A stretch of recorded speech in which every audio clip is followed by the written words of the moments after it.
This is Daily Blast Live. We're talking about what you're talking about. You all ready for this? Dun dun dun dun dun. This is a sham. No. Y'all, just stop. Welcome to DBL. It's Tuesday, September 21st, first day of fall. Ooh. You can feel it in the air tonight. I'm Tori here with Erica and Al. Let's get started. All of you are already writing right now. It is the case that's captured the attention of the entire country. And today we're asking what's going on in the search for Gabby Patino's fiance, Brian Laundrie. A makeshift stone cross memorial was spotted at the Wyoming site where the remains of a woman believed to be Gabby were found. And it was this video from a travel blogger's GoPro. The area, there's that van. Now a new 911 call has been released from August 12th with a caller alleging a man, possibly Brian, was hitting Gabby. Listen to this. I'd like to report a domestic dispute in Florida with a white van, Florida license plate, white land. We drove by and the gentleman was slapping the girl. He was slapping her? Yes, and then we stopped. They ran up and down the sidewalk. He proceeded to hit her, hopped in the car, and they drove off. Scary. We've also got a text message that Gabby's mom received from Gabby's phone on August 27th. Now, according to the warrant, the text message raised alarms for her mom. So here's what the text reads. Can you help Stan? I just kept getting his voicemails and missed calls. According to reports, Stan is the name of Gabby's grandfather, but she never, ever called him Stan. Meantime, police are still on the hunt for her fiance, Brian, who was last seen a week ago. So far, investigators have more than 1,000 tips from YouTubers, TikTokers, and online sleuths. But authorities are saying Brian has not been charged and is not suspected of a crime at this point. How is that possible? How is that possible? You have a body now. He's the last person to see, and we have strange texts. What do you think about this case, Erica? What's going on? I think from the start of this story, we talked about how there's two different judicial systems. I think, people who are reluctant to say and call this privilege and to call this a situation where someone is completely getting the benefit of the doubt because they're a white male also should be looked at as a danger to the community at large. Because at the end of the day, this is someone who is on the run, and who knows, obviously he is going to be, clearly, we don't know what's happened to him, right. Like whether he's hiding or if he's taken his own life, right. or if he's a danger to others. Right. So I think that the idea that authorities don't know where he is extremely embarrassing, and people should be very outraged by this. I am. I'm so confused, and I'm someone that likes to study the details of the law. At what point does this guy get to be a suspect, Al? Well, I was thinking maybe it's one of those situations where when they have somebody in a bank that has hostages, they're like, if you come out, we promise you're not in trouble. Just come out and talk to us. Kind of faking it. Kind of faking it a little bit, but at the same time, he has to know that he's in trouble, or at least that he is a suspect. And correct me if I'm wrong, they knew where he was at one point because he was at his parents' house, right? Correct. Why was surveillance not put 24/7 on their parents' house for anybody coming or going? Unfortunately, there was no body. So when there's no body, there's no charge, no probable cause to then put surveillance. Now, this is their answer. I would think there would be plenty of probable cause to stick a car and just make sure that person doesn't get away or follow them to see if they lead you to somewhere. I'm with you on that. But at that point, they said there was no body, therefore no crime, which is hard to believe. Also, I guess that's how the mafia works too, huh? 100%. And just so you know, a TikToker found that she often just put on her phone emojis, and he wrote long paragraphs about his hatred for plastics. Well, 3 days before she went missing, all of her social media was about plastics, long ones. So people are thinking he took her phone and started using it as himself, pretending to be Gabby. All alleged, but we don't know. We'll keep you up to date. Now, this is an interesting story. Some workers are fighting back, sticking it to the powers that be. So a group of Instacart employees are encouraging customers to boycott the platform. They're using the hashtag #DeleteInstacart. It's all over allegations of poor work conditions, exploitation, and unethical behavior by the company. Now, Instacart has responded saying, quote, "We're deeply committed to creating the best possible experience for our shopper community." Meantime, a Walmart employee is going viral for quitting her job in a very public way. Let's take a look. Attention Walmart shoppers and associates. My name is Beth from Electronics. I've been working at Walmart for almost 5 years, and I can say that everyone here is overworked and underpaid. Greta and Kathy, shame on y'all for treating your associates the way you do. I hope you don't speak to your families the way you speak to us. Management and job, I quit. Okay, laughter, yes, kind of funny way to do it, a little intimidating, but I gotta be honest, the leverage has turned from the employers to the employees, and the leverage is different. Erica, what do you think about this? You know, when everyone was coming back and, going into stores and all of these different places that we had been banned from because of the pandemic, we had a real shortage of employees who were willing to go back. And we all understand why, because we know that there are a lot of places in this country where employers or employees are not treated fairly. Correct. Now is still the time to take your power back. There are so many places that are understaffed and offering major incentives. Now is the time to really shop around as an employee and decide who is going to treat you with your best interests and the most fairness. And it's competitive for people to get people in there to work. So I want people to take their power back in that way. I do think we as the consumer do play a part in this as well. You look at the case of Instacart, look at Amazon Prime. It used to be a thing, Erica, where it's like you needed a hammer, you and Anthony would talk about it, maybe you get it this Sunday. Now people need it this afternoon. And when we as consumers decide and we tell companies we want things that we've ordered same day, no matter what it is, no matter how obscure it is, they are going to have to push their employees to work to the point where they can't take breaks, to the point where they are using the restroom in buckets because they cannot make it to the bathroom and stay on a schedule. So if this is the world that we have created, we cannot sit back at the community and look at Instacart like it's some giant coming from the hillside. Like, where does this thing we created? We created it. That's us. Instacart is us. We want it right now, instantly right now, and it's causing these employee situations. I'm not saying it's all on us, but it is a little bit. I agree with you that the supply has to be met with the demand, but the demand is to up the incentives and up your employees, not have people go to the bathroom in buckets. Like, how did we get that line across? How are people passing out? Like, clearly there is a need for people to be brought on more than just having this few. This is like the craziest conversation to me. People are passing out. They're unfair work conditions. They're unhealthy work conditions. They're unsanitized work conditions. And our best solution is to just make people work harder. People are not going to stop using Amazon. Yeah, but the same point is that's the way you vote. But the problem is that the people working aren't going to take that low minimum wage. At some point, what you have is low unions that weren't doing well, and now they're back, and all the leverage, as I think with Erica, is in their hands. It's not really up to the consumers. It's up to the employees to say, here's what I demand, and if you don't give it to me, you don't get staffed, which you're seeing all across America, which is interesting. Yes? Coming up on DBL, the queen of daytime soaps. Me? It's definitely not you. Deidre Hall, a.k.a. Marlena. She's giving us the scoop on her iconic Days of Our Lives role. And don't you worry, we got Dr. Coley here. Look at her in the studio.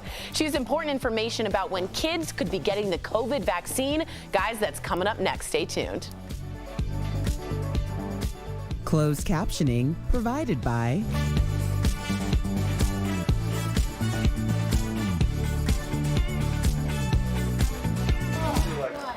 It's a lot of guys, obviously we were talking about the Instacart Amazon Hold on one sec. I issues. told my parents, let me just do this. Ready? Mom and Dad, I just was visiting them in Wisconsin. I said, when I get back, I'm going to give you a shout out because it was my dad's birthday, so happy birthday. Happy birthday! Yay, Chris's dad. So yeah, we're talking about, first of all, happy birthday, Chris's parents, Chris's dad, more specifically. I do think that, like, we keep saying that the employees have the leverage, but Amazon tried to unionize. That was shot down. There's too many. They have too much money and too much influence in Congress. Too many lobbyists to get anything like that to happen. And there is a certain part of our society that is just not going to work at Amazon. There are people that will not go, or cannot work those hours, cannot deal with those conditions. So there is a finite group of people that they're going to choose from. And until those people either go on strike, which I don't know if they've tried. Well, but Instacart's doing that. You see that today. Okay. They're striking. Well, we'll see how it works. Yeah, I know. We'll see how it works. Yeah. I mean, I truly do want them to have better conditions. And it strikes me when I get an Amazon delivery at 9:30 on a Friday night, I'm like, why are they working this late? But I ordered it. So it's a weird thing where I feel guilty. Well, I understand what you're saying, but the truth is, like, just like we're seeing with a lot, I mean, you see restaurants now that are like, we can't open these hours because we don't have staffing. You know, you see people who are amending their hours based on the staffing shortage. So we have plenty of people who are able and willing to work. They're just not able and willing to work the way that they were doing it before the pandemic. And I think that that's where the power lies in the employees. All right.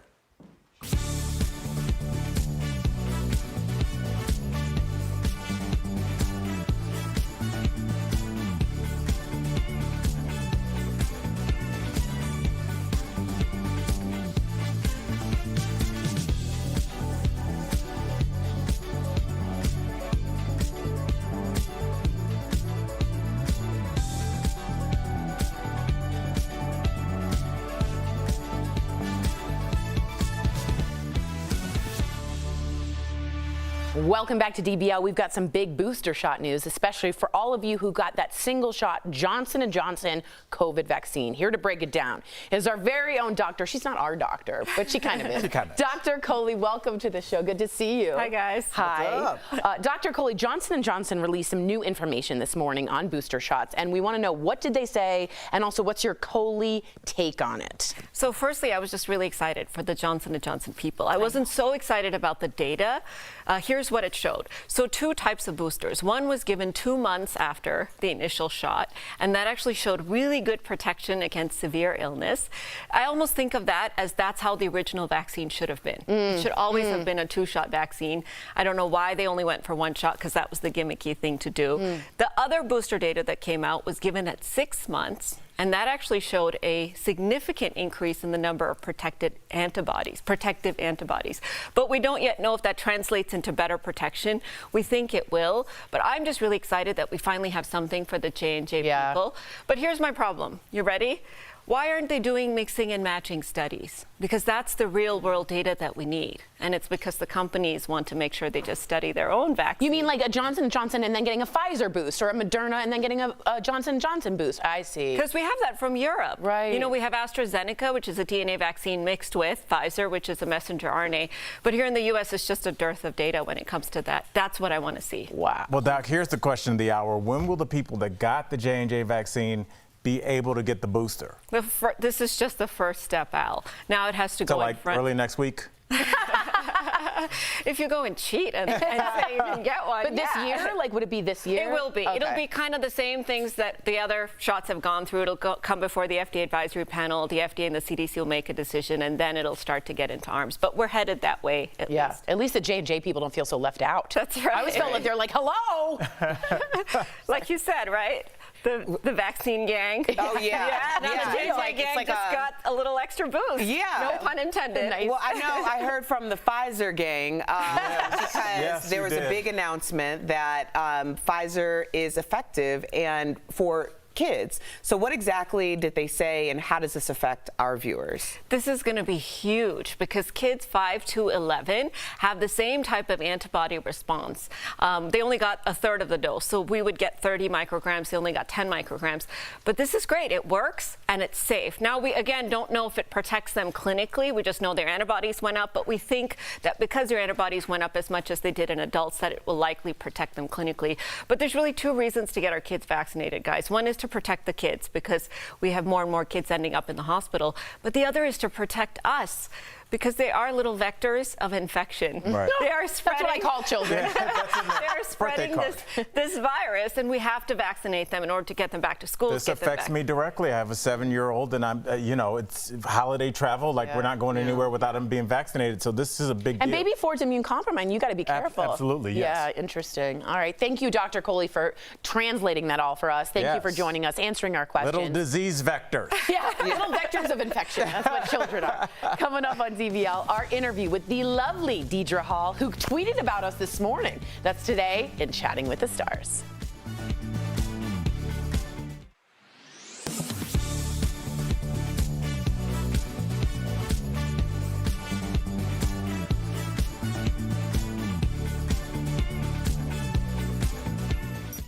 Guy here with your Fast Fact. When President Joe Biden was on the campaign trail, he pledged to address the amount of outstanding student loan debt. Now, a viral tweet with more than 48,000 likes asks who is receiving the benefit of the president's loan cancellation effort. So, let's verify. Has President Joe Biden's administration canceled $9 billion in student loans? These are our sources. The Department of Education pointed us to 3 programs since President Biden took office. One discharged or canceled $1 billion of loans for students who proved their lenders engaged in misconduct. Another discharged more than $1 billion in debt for some former students at ITT Technical Institute, which closed in 2016. And a third is a program that discharges loans for people with disabilities. Last month, education officials said it approved nearly 500,000 people for the program, so it's true. When these programs are combined, President Biden's administration has canceled $9 billion in loans. However, that's just a drop in the bucket. The Federal Reserve estimates that's not even 1% of the nation's total student loan debt, currently held by nearly 80 million Americans. With your Fast Fact, I'm Brandon Lewis.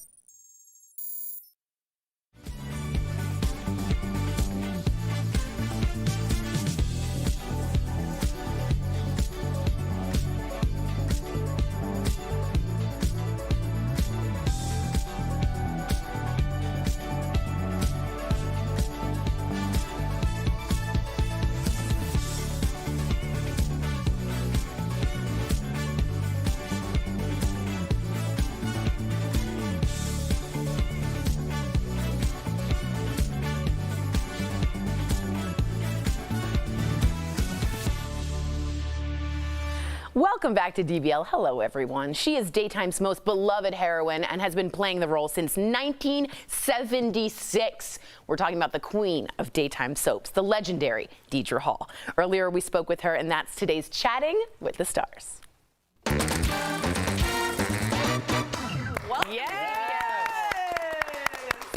Oh, thank you. How cute are you? Thank you so much. Aww. So good to see you. Now, in 2018, you took us, DBL, behind the scenes of the day's set. Let's take a little look down memory lane.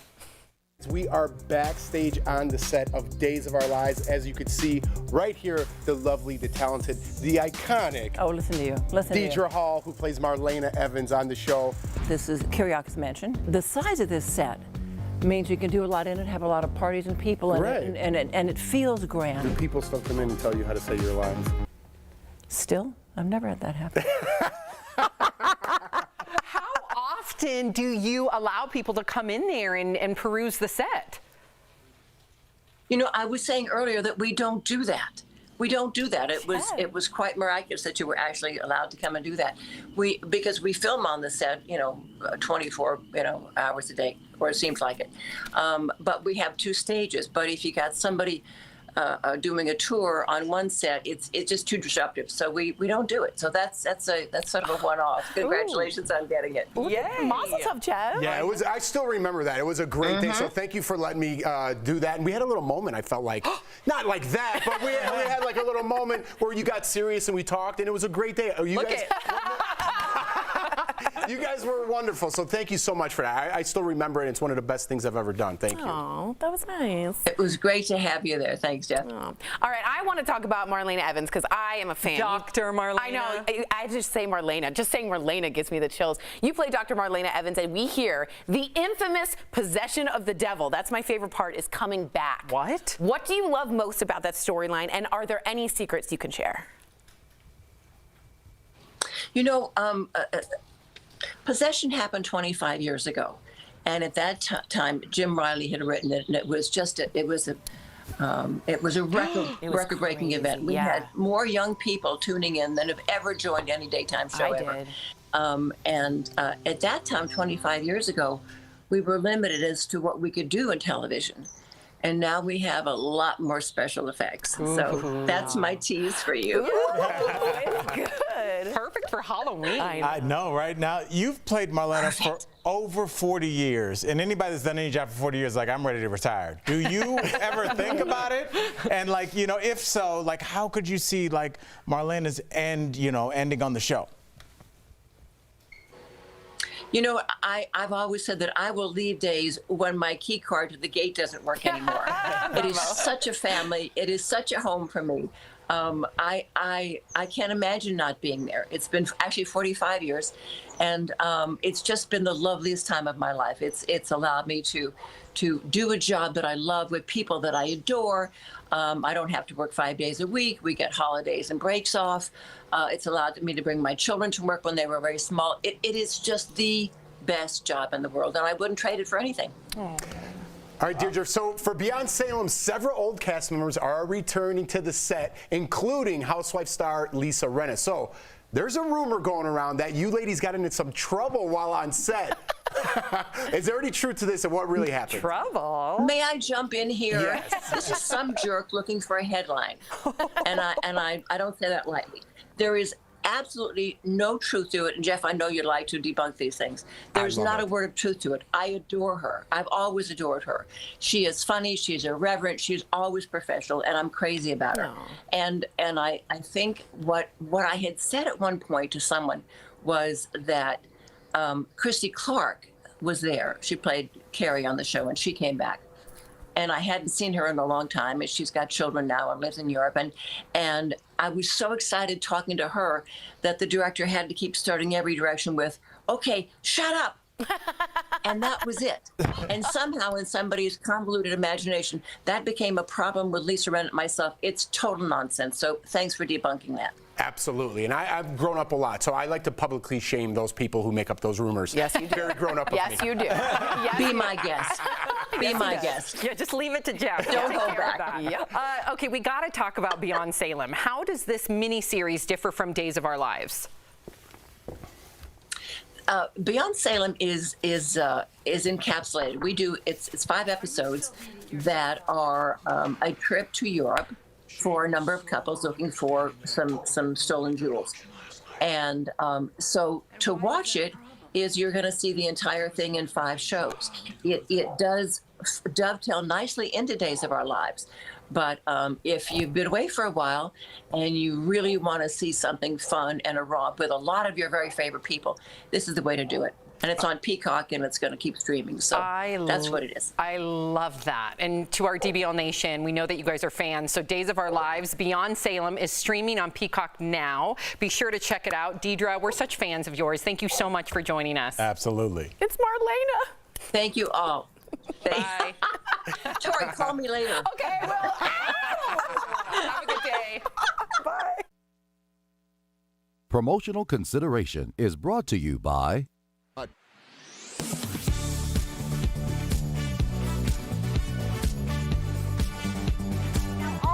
can be a lot to keep track of for parents, especially new parents. So today we're verifying some of the most asked questions from parents.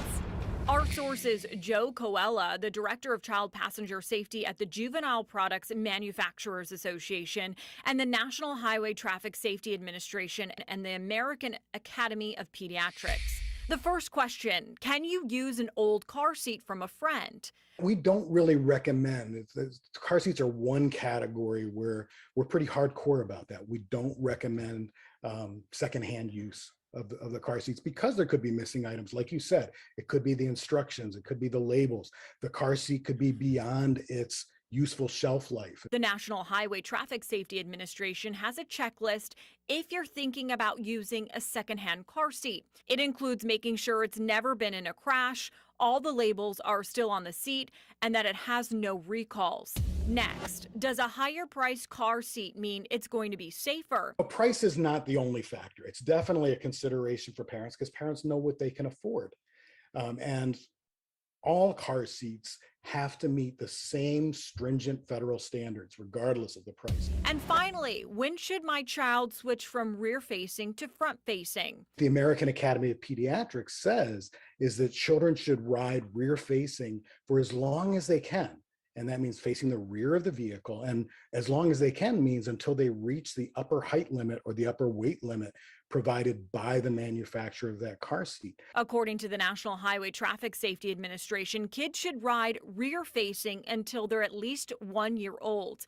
The American Academy of Pediatrics says children should ride in rear-facing car safety seats until at least age 2 years old. Both agencies note there is a chance kids could ride rear-facing all the way until they're 3 or 4 if they haven't reached the height or weight limit to move to forward-facing. With your Verify, I'm Megan Bragg.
Yeah, that's what I feel like doing after that.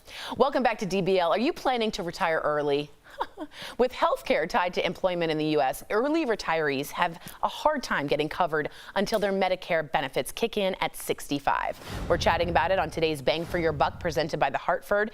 So if you're looking for a healthcare plan, the best place to turn for coverage until your 65th birthday is healthcare.gov.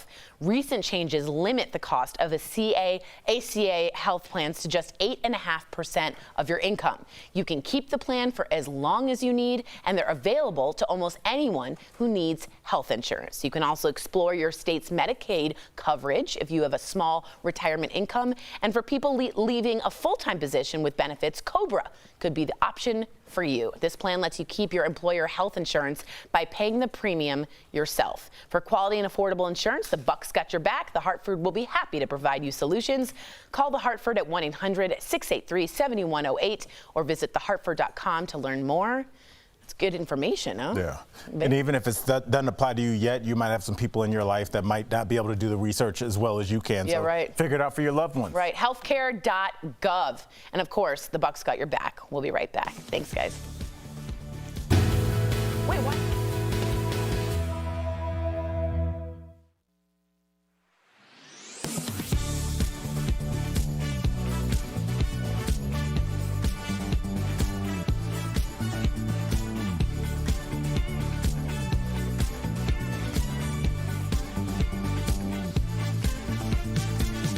Visor Vaccines already been available for kids 12 and up, but getting the 5 to 11-year-olds vaccinated will be key in minimizing COVID spread through schools, according to leading health experts. For these elementary school kids, Pfizer tested a much lower dose, about a third of the amount that's in the current shots. Even still, Pfizer says in tests the kids in this age group had antibody levels just as strong as teenagers and younger adults after their second dose. The side effects were also similar with teens getting the shot, like sore arms, fever, and achiness as their immune systems responded and got to work. The kid dosage was found to be safe, without any long-term side effects reported. However, this is still an initial study, and the FDA will require larger studies to learn more. Kids are still at a lower risk of developing severe cases of COVID compared to older adults, but there is new urgency to get them vaccinated as the school year continues and as the Delta variant continues to spread. More than 5 million kids in the U.S. have tested positive, and at least 460 have died, according to the American Academy of Pediatrics.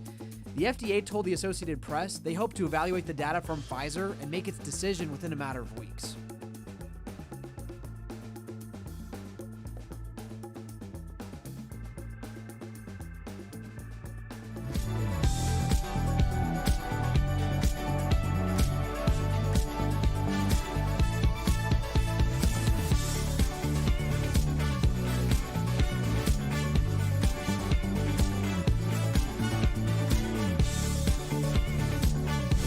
Here's what we're talking about today on Daily Blast Live. New information in the Gabby Patino case with a 911 call that's raising more questions about Brian Laundrie. The gentleman was slapping the girl. He was slapping her? Anti-aging secrets revealed, the things you can do to live longer and look younger. Olivia Jade gets slammed by Dancing with the Stars fans, while JoJo Siwa makes history. Plus, Brian Austin Green pairs up with his real-life partner. And a woman's Karen haircut nightmare goes viral. Let me speak to your manager. Oh my gosh. Are you insane? This is a sham. No. Nope. Y'all, just stop. Finally here, drum roll. Welcome to DBL. It is Tuesday, September 21st. I'm Sam here with Al, Jeff, and Erica. Let's get started because it is what everyone wants to know. What is going on in the search for Gabby Patino's fiance, Brian Laundrie? Now, a makeshift stone cross memorial was spotted by DailyMail.com at the Wyoming site where the remains of a woman believed to be Gabby were found. And it was this video from a travel blogger that reportedly helped lead police to the area. Now, a new 911 call has been released from August 12th with the caller alleging a man, possibly Brian, was hitting Gabby. Listen. I'd like to report a domestic dispute in Florida with a white van, Florida license plate, white land. We drove by and the gentleman was slapping the girl. He was slapping her? Yes, and then we stopped. They ran up and down the sidewalk. He proceeded to hit her, hopped in the car, and they drove off. Now, we've also got a text message that Gabby's mom received from Gabby's phone on August 27th. Now, according to a warrant, the text message raised alarms for her mom. The text reads, quote, "Can you help Stan? I just keep getting his voicemails and missed calls." Now, according to reports, Stan is the name of Gabby's grandfather, but her family says she never called him Stan. Meantime, police are still on the hunt for her fiance, Brian, who was last seen a week ago. So far, investigators have more than 1,000 tips from YouTubers, TikTokers, and online sleuths, but authorities are saying Brian has not been charged and is not suspected of a crime at this point. So for more of this, we are joined by lead anchor at Court TV and host of Closing Arguments with Vinnie Politan. Vinnie, thank you so much for joining us here on DBL. It's great to see you. Now, Brian was named a person of interest a week ago, and a warrant wasn't issued until this week. So many of our viewers are asking, did police botch this? Did they let him get away? What are your thoughts? Well, the first question I have is, when was the last time anyone saw him? Right? Because when police first approached the family, they were handed a card that said, "Here's our lawyer." And, you know, Brian was, they were told Brian wasn't even home at that point. So I don't know if police have ever even seen Brian Laundrie. But at the end of the day, you know where this thing was going. I mean, everybody knew where it was going. We all have common sense. So in some sense, it seems that there should have been some eyeballs on the home if in fact he was there at any point and decided to leave, and could have been, they could have kept tabs on him. So from that perspective, absolutely, they should have known where the person of interest was at all times, if they ever knew to begin with. Vinny, I think a lot of people are confused, including me. What will it take to file charges against Brian at this point? Because it seems like they obtained warrants, but they can't file charges. Well, you've got to begin with what are the charges going to be for, okay? And here's where we begin. The autopsy, the cause and manner of death. And manner of death is key here. If the coroner, the ME, decides and comes to the conclusion that this is homicide, death at the hands of another, then I think at that point you have enough for charges, because charges is just probable cause. It's not beyond a reasonable doubt, it's probable cause. Think about the facts here, the circumstances you have. Two people get into a van and drive from the East Coast out to Wyoming. When they're there, one person is the victim of a homicide, and then one person returns in the van. You just take those circumstances, that should be enough for charges here. Is it enough to prove a case beyond a reasonable doubt? Absolutely not. But the question is, when do you want to bring those charges strategically in this case? Well, Vinny, as far as we know, Brian's parents have not been very cooperative in this, even since his disappearance. So do you think they could get themselves into trouble? They can. They have a conflict of interest, perhaps at this point, because they are potential witnesses in the case. Okay? Now, as I've been saying, in this case, there's no charges yet, not named a suspect. But it's going to end up being, if there are charges, a circumstantial case. There is no direct evidence. There's no video of what happened to Gabby. There is no eyewitness to what happened to Gabby. However, there could be direct evidence if, in fact, Brian said anything to anyone, like his parents. That would then make them witnesses in the case and subject to having to testify in all of this. So they're in a messy situation right now. They have the right to remain silent. They may have a Fifth Amendment right to remain silent if, in fact, they could be charged with anything.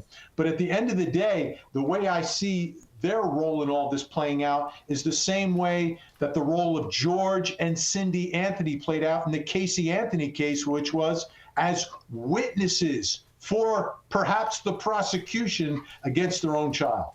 Well, let's stay on that topic and talk about some of Brian's strategy. Ever since he got back to Florida on September 1st, we've heard nothing. He's remained silent. So do you think this is a good idea, a good strategy? Well, it depends which side you're on. If you're on his side, absolutely. But I think there's two different scenarios you have to look at. One, if in fact he is guilty, and again, hypothetical, hasn't been charged. If he's guilty of anything, remaining silent is the greatest strategy and best advice he ever received. Because if you say something, and we see this in criminal trials all the time, if the defendant says something, it turns out to not be true, prosecutors inside the courtroom jump up and down in front of the jury telling him, yes, the defendant said this, and he lied about it. Why did he lie, ladies and gentlemen? Why did he lie? And that's fair to comment upon.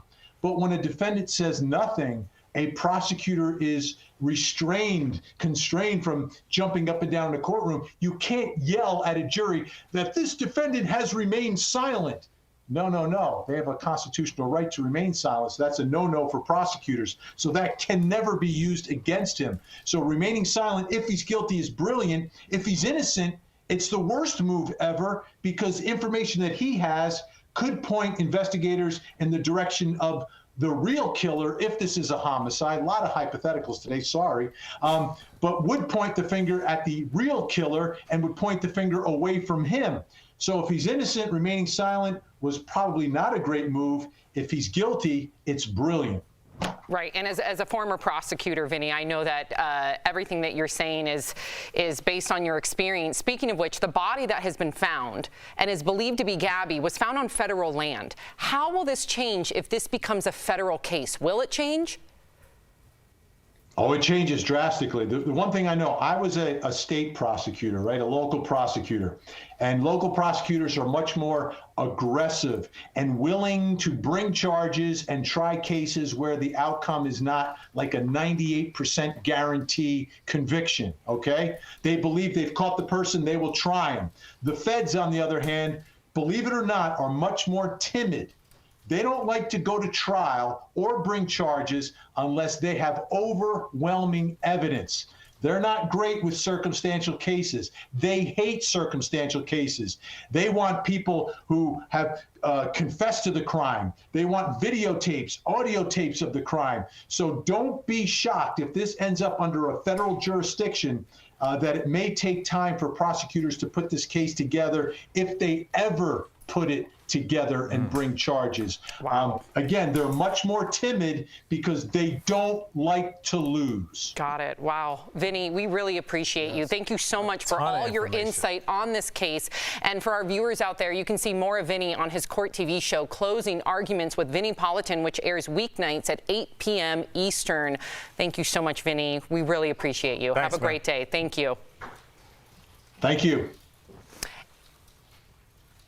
An action-packed night on Dancing with the Stars. We'll talk all about who stood out on the dance floor and slowing down the aging process. We're talking with an author who has all the tips and tricks for staying young. Plus, Dr. Coley here in the studio. She has important information about when kids could be getting the COVID vaccine. That's coming up next. Closed captioning provided by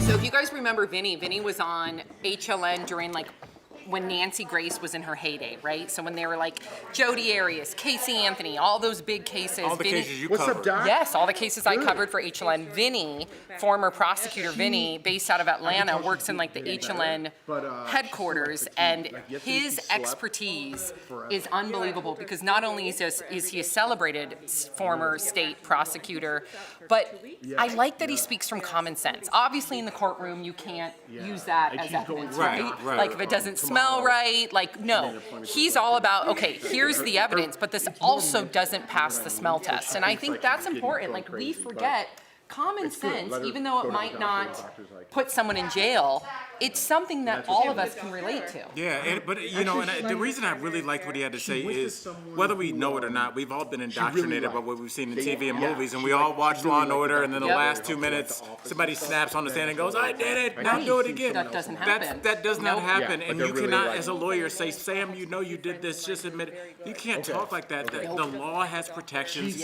for people that have been accused of things, and he really.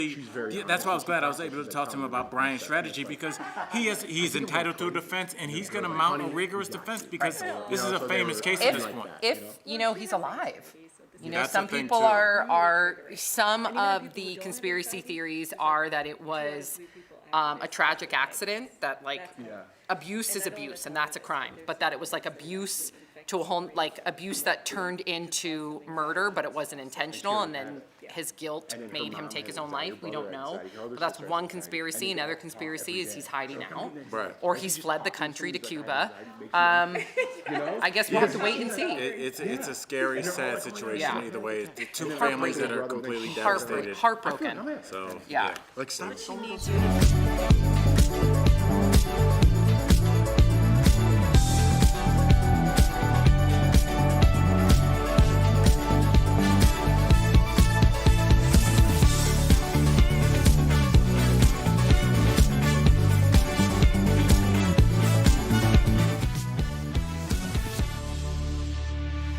Welcome back to DBL. We've got some big booster shot news, especially for all of you who got the single shot, Johnson & Johnson, like me.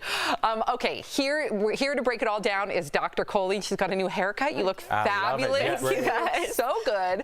Okay, so Johnson & Johnson just released this new information about their booster shot. You know that I've been coming to you asking you, what do I do? Is this ever going to be approved? Now, do we go and take it, or do we wait? So, Sam, almost 15 million Americans are in the same boat as you. They got that single dose Johnson & Johnson. What we learned from this new data is that if you got a second dose 2 months after the first dose, you have 94% protection.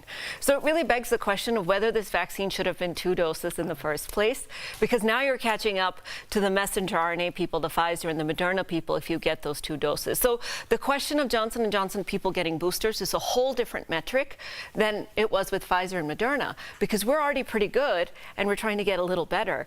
But you guys need that second dose just to catch up. So I almost think and hope that the FDA will look at this as a universal booster for every American who got Johnson & Johnson to really help them catch up so that they can fight Delta. Well, see, Doc, I think the J&J folks are like, I get what you're saying. I don't care about Pfizer. I don't care about Moderna. I got the J&J. So, let me know when I can get my second booster shot or get my booster shot. Yeah. So what would you tell them? When do you think they can expect to get it? Well, this data is very encouraging. It tells us that it's safe, and it tells us that it boosts your antibody protection, even if you get it at 6 months. So, Sam, I know you got yours in March, I believe. March or April. Whenever I was eligible. I never skipped the line as soon as I was eligible. Good. So even whether it's 2 months Sounds or like 6 somebody months. That skipped the line. It totally does. Trying to be defensive. I know, Sam is too nice to do that. I know on you. My I know life, you did I did not skip the line. I know she did not. Sam did not skip the line. I never would do that. I would say, Sam, sometime in the next 6 weeks or so, we'll have an answer from the FDA and the CDC who will look at this data and present it back to us and give us a recommendation. But as soon as that comes, I want you to get it. You better believe I will.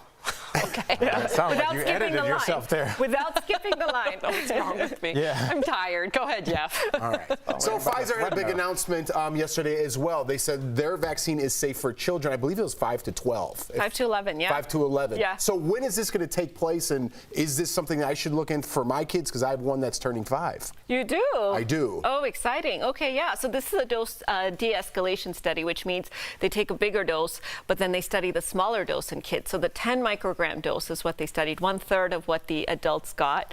Excuse me, the 30 microgram dose was what the adults got, and the 10 is what the kids got. But it's coming really soon. We're hoping in the next 6 weeks or so, because they've submitted this data now to the FDA. But I want to point out, Jeff, they looked at the antibodies, not at the clinical protection. Now, we think that the antibodies offer clinical protection, but it's a little bit of a difference what they looked at. So let me ask you a personal question. If you had children, would you allow them to get this as soon as it was available? 100%. In fact, my nephew, who just turned 4 years old, for him, I'm actually saying that his parents should think about putting him in the clinical trial so he can get it a little bit earlier. Wow. And then I could probably get it earlier than that because I know Sam. Yeah, exactly. I can't. Don't you start that narrative. Skipping Sam. Oh my gosh. Okay. Dr. Coley, we've seen a lot of vaccine hesitancy with adults, right? So do you think those same adults are going to make sure their kids do not get vaccinated? This kind of really stresses me out because they've looked at some data. The Kaiser Health Statistics did some analysis, and they show that only 25% of parents are saying that if that vaccine was available today for 5 to 11, to your question, Jeff, that they would get it. 40% said they would wait and see. 25% they said they would definitely not get it. And 9% said they would only get it if they were forced to. So the problem is the vaccine's not going to work if we don't put it in our children's arms. And that's where we really need the vaccine hesitancy. Just get over yourself.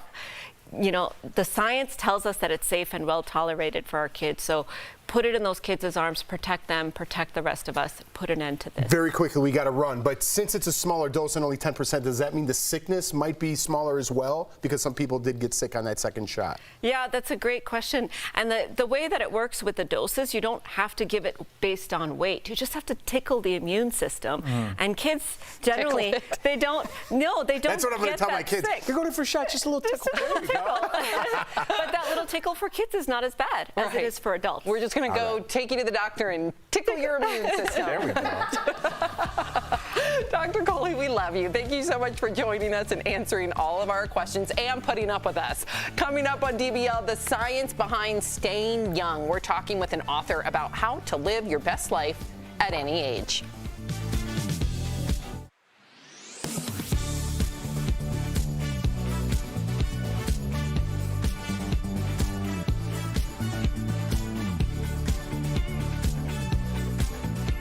Verify here with your fast fact. When President Joe Biden was on the campaign trail, he pledged to address the amount of outstanding student loan debt. Now, a viral tweet with more than 48,000 likes asks, who is receiving the benefit of the president's loan cancellation effort? So, let's verify. Has President Joe Biden's administration canceled $9 billion in student loans? These are our sources. The Department of Education pointed us to 3 programs since President Biden took office. One discharged or canceled $1 billion of loans for students who proved their lenders engaged in misconduct. Another discharged more than $1 billion in debt for some former students at ITT Technical Institute, which closed in 2016. And a third is a program that discharges loans for people with disabilities.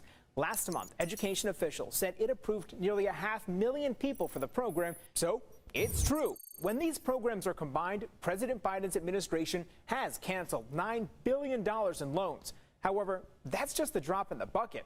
The Federal Reserve estimates that's not even 1% of the nation's total student loan debt, currently held by nearly 80 million Americans. With your Fast Fact, I'm Brandon Lewis.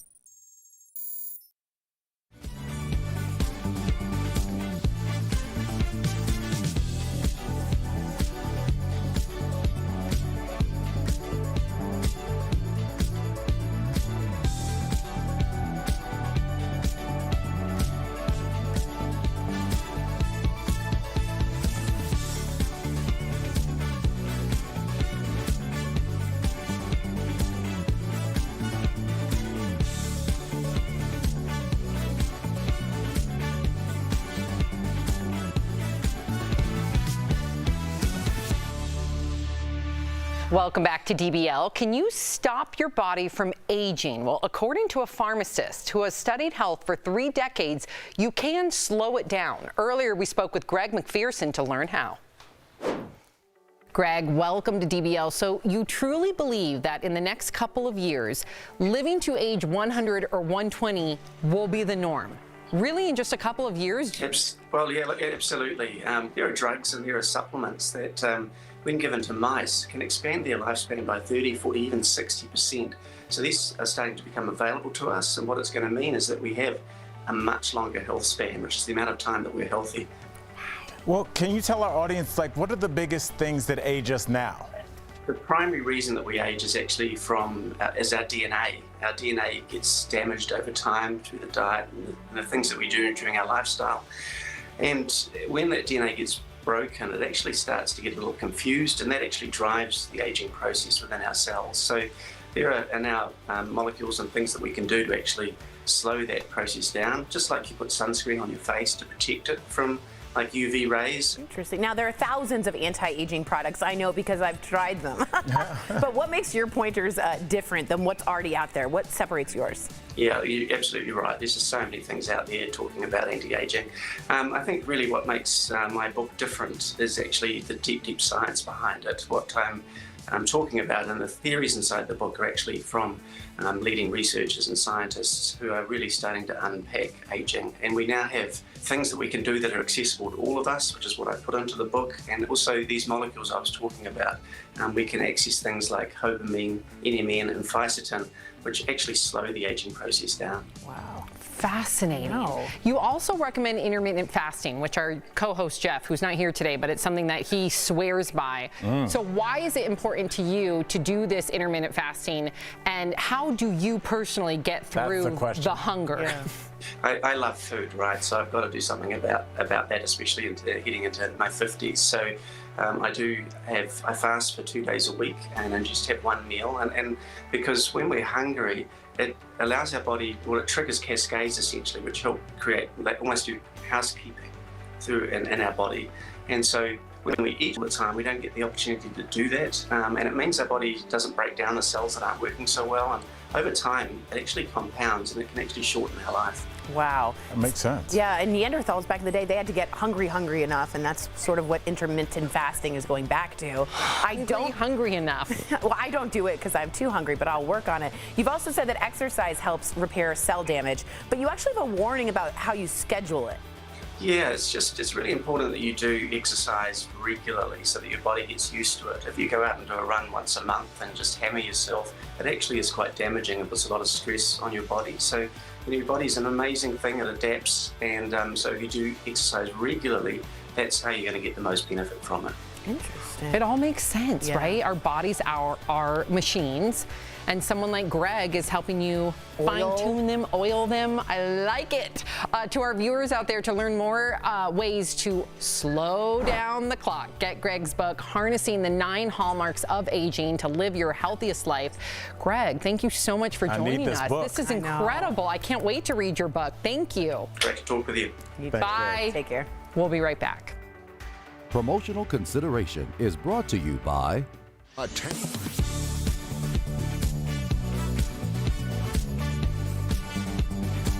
of this can be a lot to keep track of for parents, especially new parents. So today we're verifying some of the most asked questions from parents.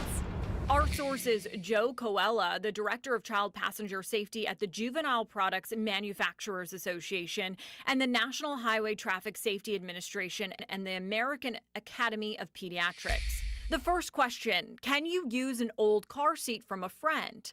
We don't really recommend, car seats are one category where we're pretty hardcore about that. We don't recommend secondhand use of the car seats because there could be missing items. Like you said, it could be the instructions, it could be the labels. The car seat could be beyond its useful shelf life. The National Highway Traffic Safety Administration has a checklist if you're thinking about using a secondhand car seat. It includes making sure it's never been in a crash, all the labels are still on the seat, and that it has no recalls. Next, does a higher priced car seat mean it's going to be safer? Price is not the only factor. It's definitely a consideration for parents because parents know what they can afford. And all car seats have to meet the same stringent federal standards, regardless of the price. And finally, when should my child switch from rear-facing to front-facing? The American Academy of Pediatrics says is that children should ride rear-facing for as long as they can. And that means facing the rear of the vehicle. And as long as they can means until they reach the upper height limit or the upper weight limit provided by the manufacturer of that car seat. According to the National Highway Traffic Safety Administration, kids should ride rear-facing until they're at least 1 year old. The American Academy of Pediatrics says children should ride in rear-facing car safety seats until at least age 2 years old. Both agencies note there is a chance kids could ride rear-facing all the way until they're 3 or 4 if they haven't reached the height or weight limit to move to forward-facing. With your Verify, I'm Megan Bragg.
Welcome back to DBL. We love sharing your comments. Okay, so John says, I appreciate the experts you bring on, like Dr. Coley, because I'm always learning something. Vinnie Politan was really great too, former prosecutor.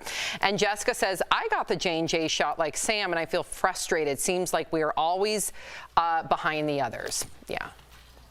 Yeah. I know what you're going to do, and I'm not going to let you. If you're leaving us, you can watch the second half of the show online. Watch on YouTube, dailyblastlive.com, or our DBL mobile app. But if you're sticking around, here is what's coming up. We are checking in with co-host Lindsey Granger live. We can't wait to catch up with her while she's on maternity leave.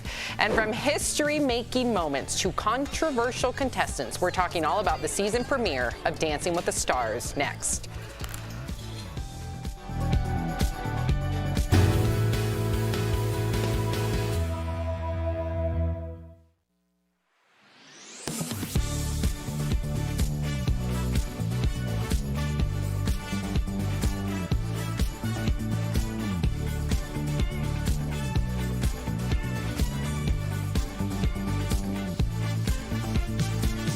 Visor Vaccines already been available for kids 12 and up, but getting the 5 to 11-year-olds vaccinated will be key in minimizing COVID spread through schools, according to leading health experts.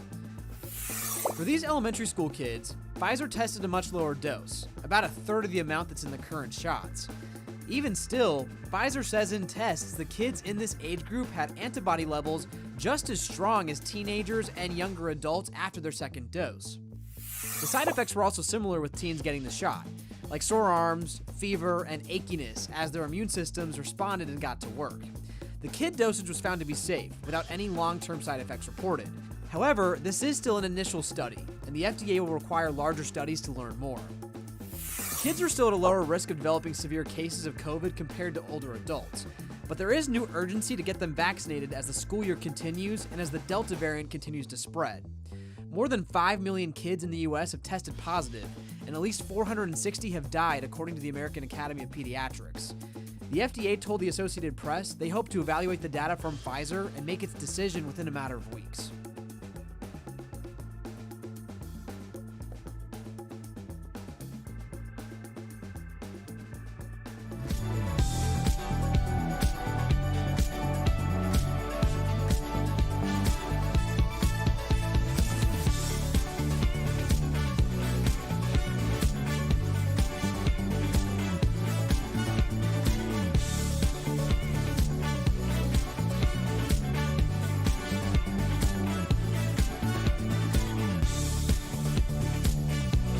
This is Daily Blast Live. We're talking about what you're talking about. Oh my gosh. Are you insane? This is a sham. No. Y'all, just stop. Finally here. Drum roll. Welcome to DBL. I'm Sam here with Al, Jeff, and Erica. Let's get started. So the stars are back in the ballroom. Last night, the 30th season of Dancing with the Stars kicked off. All eyes were on Olivia Jade, who performed a salsa with her partner Val. She got good scores from the judges, but some people on social media blasted Olivia after she said she is best known as a social media influencer and made no mention of the college admissions scandal. Beverly Hills 90210 star Brian Austin Green got paired with his real-life girlfriend, pro dancer Sharna Burgess, but people are saying that's an unfair advantage. Martin Love, or Cove rather, from Cobra Kai, underwhelmed the judges and barely even moved on the dance floor. I love it. Okay, and JoJo Siwa made history by dancing with a same-sex partner. The pair recovered after JoJo's partner stumbled during the routine. Still, JoJo received the highest score of the night. Okay, let's go back to Olivia Jade, because that's what all of our viewers are talking about as I speak. They feel like that she should have taken that first opportunity, Al, to talk about her involvement with the college admission scandal and not brand herself as a influencer when most people don't know her as that. Right. I mean, this is up to your PR. They sit down before you go out for something as big as a show like this, and you discuss your strategy. You say, are we going to steer into it, or are we going to kind of put it to the wayside? And both have worked for different celebrities in different situations. She's choosing not to address it and move forward. And at 19 years old, I don't know if I wouldn't tell a 19-year-old that I loved Erica, you made a big mistake, coerced by some adults. Let's try and move forward and have you grow as a person rather than continue to regress. I get that people wanted her to address it, but it's also well within her right not to. Yeah, I mean, at what point do you move on from this, Erica? You're talking about comebacks. When do you move on? Her parents went to prison for this. They went to jail for this, right? She's paid her dues to society. They paid their dues to society. It's time to move on. If she's 30 years old, does she have to answer, oh, yeah, you might know me from the college admission scandal as well? It's in the past. It's over. Yeah, I can understand this from both perspectives. I do think that everyone is deserving of the comeback they're willing to earn. And, you know, in all fairness, to be honest, she was a child when all of this went down. So I think if this was a different situation and it didn't reek of just grotesque privilege, we'd probably be thinking of this a little differently. But here we are. This is a litmus test for the soul of America. How do people feel about Olivia Jade? But also, it's a strategy. If she gave everything up, you can't give everything up the first episode. You got to wait. So if people want to know straight from her mouth, then they're going to have to keep her on the show. And that's just the way that this show works. It's a redemption story for everybody. Yeah, I do think at some point we're going to hear her story. And Tyra Banks, when we had Tyra on the show, she did allude to that. Do you remember that? But I will say, Olivia Jade would not be on Dancing with the Stars without the college admission scandal. Right. And that's frustrating. I get that this show, or that show rather, is going to pull very controversial people like they had with Anthony or Spicer. What's his first name? Sean Spicer. I was going to say, would he have been on the show? No, he would not. But right. Again, so that's kind of what this show is. So you can't have the show and not have the controversy that follows some of the contestants. I get the pushback. I get why people are like, look, she's profiting from it, even though it's her parents should take the brunt of most of the blame. But right. America loves a redemption story, Sam. Yeah, we will hear from her. I guarantee you. Mark my word. If you keep her on. If they keep her on. All right, so Daniel Craig may play the smooth, cool 007 on screen, but he got a little emotional speaking to the crew on his latest film, No Time to Die, when they wrapped up. Take a look. I've loved every single second of these movies, and especially this one, because I've got up every morning and I've had the chance to work with you guys. And that has been one of the greatest honors of my life. So. Daniel also recently spoke with Radio Times magazine about the future of the franchise and why he doesn't think a woman should ever play James Bond. He said, quote, there should simply be better parts for women and actors of color. Why should a woman play James Bond when there should be a part just as good as James Bond, but for a woman? We've been over this so many times on the show. People of color playing James Bond, a woman now playing James Bond. Why can't they all be James Bond but 008? And it's Jane Bond, 009, Al Jackson. Why don't they just do that? It's such an easy super lazy change. James Bond that won't leave his hotel room. I just know There's the some trouble crime's going down. downstairs. I'm like, Let me my call Uber's somebody. late. I think that I mean, it's an easy fix. Don't make them 007. If you want someone else to play that role, make them 008. It's very easy to just go on that storyline, or like we were talking about earlier, make a prequel. Right. I just thought that this could fall more into like what the Star Wars universe has done, where there's like the Mandalorian, where there's his own offshoot. I feel like we could find the backstory to 006. You know, Luke Skywalker doesn't show up in the Mandalorian. It's kind of its own storyline. So I thought there'd be a cool way to do this, because if you put a woman in 007, you are going to then throw all the old tropes that are attached to James Bond. Not. You can create a new storyline, a new look at what is your daughter dressed like for her school pictures? Black Widow. Black Widow was not the most popular superhero for a long time, but she's arguably more popular than the old school ones like the Hulk. So like there could be a rebirth and a new Jane Bond. Though. That would be dope. She did want to be the Hulk. So there could be a new Jane Bond or whatever you would call her, 006, and make a cooler storyline. James Bond is the bar, but you can always go above the bar. Why can't you have both, though? Why can't there be a double? I don't understand why people care so much. Like, I would not be up in arms if all of a sudden 007 was played by a woman or a person of color. I wouldn't be up in arms at all. I also would think it's cool if they were super creative and they came up with a different franchise like 008. I have never been a James Bond fan. I know that a lot of, I mean, not that I don't like it, it's just that I don't follow it. And I know that there are people who are like very into this whole storyline. I don't understand it. The last I heard, Daniel Craig wasn't even interested in being James Bond. So I don't know. But I do agree with one part of his statement. Why aren't we creating storylines? And that's always been my thing. Create storylines for those voices and those people who have not been represented and haven't had their stories told. And I agree with that statement. Exactly. And that's what I'm saying. You can just take the same storyline, but if you do a 006 or 009 or whatever, now we get it. Or 004 or 00. You have the knowledge base of James Bond, so you don't have to recreate this entire universe, but you're not saying James Bond, they'd be like, oh, James Bond never stirred his martini like that. Oh, James Bond would never pull his gun like that. You're not attaching that to this new female lead, so she can make her own way. I like it. Oh, after you attacked me. What are you talking about? After you attacked me? I did not attack you. Yes, you did. When I was giving, that was you that said super creative. I thought it was you. It was you. Because it's not super creative. Yes, it is. You don't to change a number? No, I was saying the script is super creative. So fine. It's called 008. You know screwed up. You screwed up, and I called you on it. And then you attacked me. So and then you attacked both of us now. You're right. I will take that. Look at Erica. No, you're right. Erica, you gotta get her back. I messed up. Okay. A comedian is going viral on TikTok. She's very upset by her new haircut that she says makes her look like a Karen. Take a look. I just paid $300 to look like a Karen. I look like I'm on the PTA. Okay, let's practice. Let's practice. Let me speak to your manager. Oh my gosh, this is hilarious, especially because, let's put the Karen aside from it. It's just relatable. We've all paid money to get a haircut and then gotten in the car because for some reason I don't speak up. Right. And you get in the car and you're like, I don't like it. Well, that was going to be Look, he's shaking his head. That was going to be my question as a dude, and I guess I'm going to ask you too, Jeff. Do you guys notice, like, in the middle of the haircut that this might be bad? Like Karen is actually shaking her head off camera. Yeah. Like, do you guys know? Because, I mean, black dudes, they just hit you with you don't even think about it. So this is foreign to me.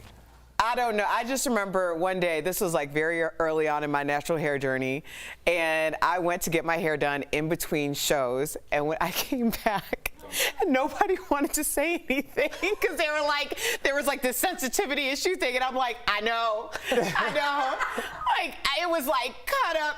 There was all sorts of things happening, and it was so, my hair shrinks. So if it's wet and I don't have it dried properly, it was like just. It was so sad. It was the beginning of your journey. I remember our boss being like, it's different. When you left, so I had to go in the hair and makeup room and wash my hair down just so you could see it because you couldn't see it on camera. It was so shrunken in. But Lord have mercy, that is the worst feeling when you're in the car and you're like, and then you have to get back on television. Like, Lord. Lord. And you paid for it. That's what's annoying. You're like, I paid to look like this? Yeah, because when you go to a new person, you know, I have the same barber now since I got here, and so I could tell, like, what's going on? You know, stop. Right. But, you know, sometimes I've been in chairs where you're around and you know it's bad, and you're looking in the mirror and you're like dodging the like snips. I'm like, I think it's good. I think I'm just gonna take it. I'm gonna take the pain and just go home because you know it's bad. You know you're gonna have to go to someone else to fix it, but you keep telling them and they don't understand, and you just have to move till they're just like, okay, and they take that thing off your neck for no reason. No, and it's like you say a trim and it's never a trim. It's never a trim. Because they feel like they're artists. They're like, I don't just trim, I create. Have you ever popped up during a trim? I've jumped up out my seat so they couldn't. No, you did not. Yes, I did. That's what you know how hard it is to grow out curly hair? Yeah. It takes 4 times as long. Don't just be going willy-nilly chopping. What you doing? Chopping off 12 months. You got to work on the head bob. Work on the head bob. All right, coming up on DBL, we are catching up with co-host Lindsay Granger. Oh my gosh, and her new baby girl, you guys. Oh my gosh, we can't wait to talk with you, Lindsay, coming up next. It's Hispanic Heritage Month, and DBL is celebrating by bringing attention to those who have left their mark on Hispanic culture. Today, we honor Sonia Sotomayor. In 2009, she became the first Hispanic Supreme Court Justice of the United States. Her rulings include upholding the Affordable Care Act twice and legalizing same-sex marriage in all 50 states. Recently, she has taken on the state of Texas, writing a scathing letter about the state's abortion bill, proving she's a judge who will always speak her mind and stand by her beliefs. Closed captioning provided by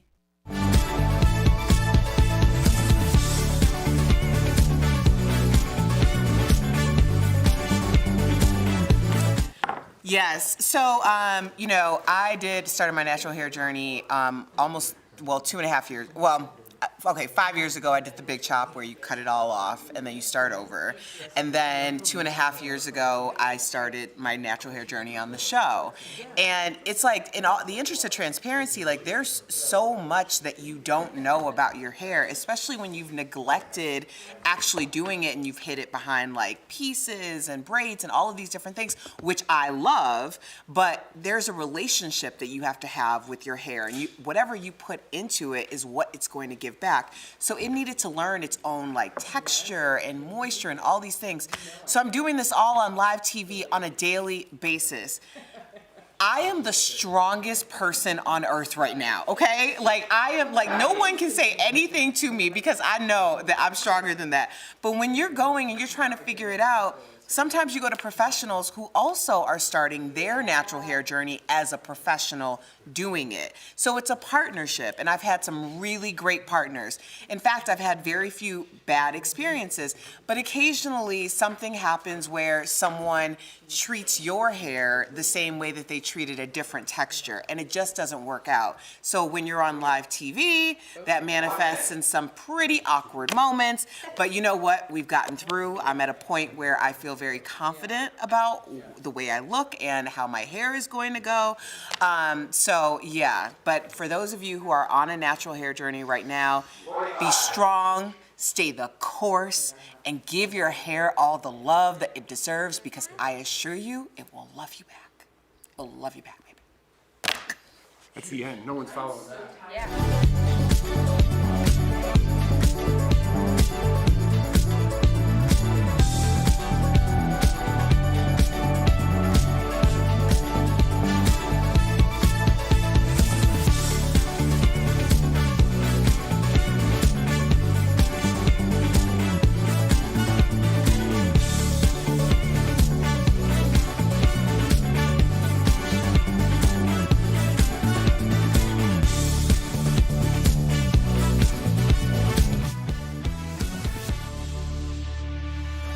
Welcome back to DBL. In August, our co-host Lindsay Granger welcomed a beautiful baby girl, and we wanted to check in to see how the new family is doing. So here's a peek at what they've been up to. All right, how has life changed since having the baby? Every single thing is like, she's the boss of my life. I have no control. Are you holding your pacifier by yourself? When she's tired, I gotta be tired. When she's up, I gotta get up. Yeah, spend no sleep. You like me? She looks just like you. And I've been earning the right to be called a dad. I want to tell y'all right now. Yeah, I left him here for a couple hours, and he had a couple of bottles of pumped milk, and he was, rationing them things out because we just started pumping. And what happened? She screamed for like 2 hours straight. I didn't want to see her cry. But now I know that if she cries, nothing happens. So I'm just learning every day. Oh. My favorite part about seeing you as a mom has been seeing your growth. Seeing you, gain patience out of nowhere. The most rewarding part for me, it was crazy in the hospital, when I heard her cry. Sorry. And you saw me. Like they put her on me chest and they were like, "Do you like her?" And I was like, "I really like her," like hysterical. And so me just learning how to love her every single day is probably the best, coolest part for me. And now it's just like full speed ahead. Full speed ahead, Gosh, Lindsay! Lindsay joins us live. There she is. It is so good to see you. Hi, guys. Honestly, Lindsay, we are just in awe of how you've embraced motherhood, how you've just shined in so many different aspects, and I can't tell you how beautifully perfect your baby girl is. Thank you. It's been so crazy and fun. Like, on the one hand, I'm like, I'm never going to be able to get ready for this moment and be a mom. But then 2 weeks, 3 weeks in, you're like, okay, holding her with like one hand. Like you told me, Sam, picking up things with my feet, like, just like moving around like a pro. Girlfriend, first of all, I did just see y'all, so I'm not going to be weird about it. And you did all the things. I mean, you had a baby, you got a new house, and I know how you're doing, but tell everyone else how you're adjusting to your new family and all the new great blessings that they've brought. It's amazing. Like, I think that as someone who you guys make fun of because I can sleep till noon as a grown woman, I can't do that anymore. But I'm really adjusting. Like, I don't feel exhausted. I thought if I got no sleep, I would feel that way. It's just like been a blessing. And plus I had my mom, Colin's mom, and my dad here for like a month almost helping out. And then all of you guys, like these flowers behind me, Al gave me, Jeff gave me some of the zip things that I can easily change her diaper, which have been a blessing because snapping those things at 2 o'clock in the morning will not work. And Erica, you did so much for us. So I really just appreciate having a family out here and really feeling like I have a support system, including Bert and Lynn, our bosses. They've been awesome, just really helping me through this whole process. Yeah, I mean, full disclosure, Lindsay, when we left your spot last night, my girl Mara turned to me and goes, "How do they look like that? Like, you guys look so chill. You guys look like pretty well rested for new parents, and we're just happy for you guys and your little bundle of joy there. Just made our night." You're holding your daughter there, and has having a daughter made you look at your mom differently and like her journey with you? Yeah, because I know that, when you're like a bratty teen, you kind of just like talking back to your mom, doing all this stuff. Like, she can look at me and be like, "Listen, I missed sleep for you. I changed you. I did everything for you." So like, I can't imagine this kid when she's going to get sassy, I'm sure, in her teens, like all kids do. Like, excuse me. So like, yeah, I think that, I respect my mom and I've always have, but I understand like what she went through to raise 3 of us was probably crazy. And so you just look at your parents differently as a whole, and you just kind of like, as you get older, I think naturally you embrace a new relationship with your parents, where you talk to them about more stuff and become their friends. But now I think I really have a whole different perspective and respect for what they did for us and how they raised us to be the people that we are. They raised a great daughter. I know. I just wish we could have you on like all the time, like with your daughter. Just come in the studio. Let me tell you, getting this makeup on was a disaster. Colin was trying to feed her, she was crying. So let me tell you, it's probably not happening that often, but I will do my best. Or come on with no makeup. We're so proud of you, Lindsay. Enjoy your time with your baby girl, and we cannot wait to meet her in person. Thank you. Say bye, Kinsley. Bye, Kinsley. Love you, girl. See you later. Guys. We all know that movement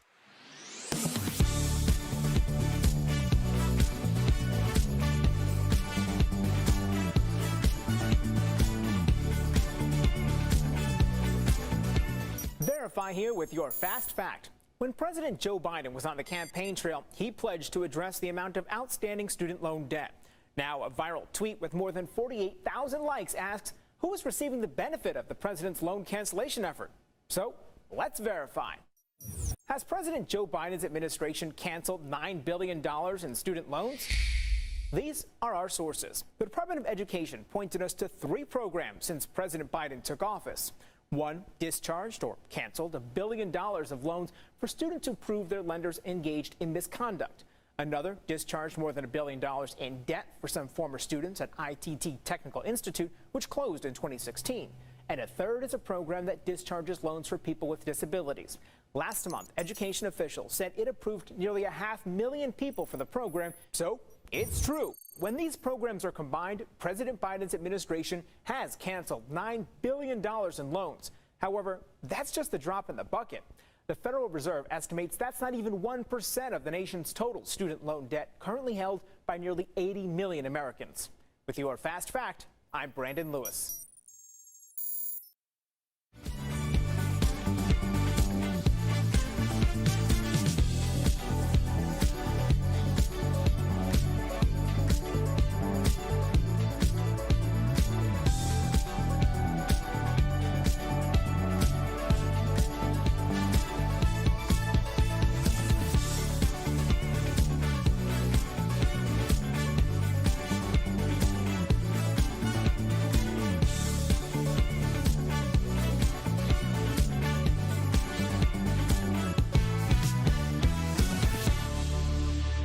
Welcome back to DBL. Are you planning to retire early with health care tied to employment in the U.S.? Early retirees can have a hard time getting covered until their Medicare benefits kick in at 65. So we're going to chat about it on today's Bang for Your Buck presented by The Hartford. If you're looking for a health care plan, the best place to turn for coverage until your 65th birthday is healthcare.gov. Recent changes limit the cost of ACA health plans to just 8.5% of your income. You can keep the plan for as long as you need, and they're available to almost anyone who needs health insurance. You can also explore your state's Medicaid coverage if you'll have a small retirement income. And for people leaving a full-time position with benefits, COBRA could be the option for you. This plan lets you keep your employer health insurance by paying the premium yourself. So for quality and affordable insurance, the Buck's got your back. The Hartford will be happy to provide you solutions. Call the Hartford at 1-800-683-7108 or visit thehartford.com to learn more.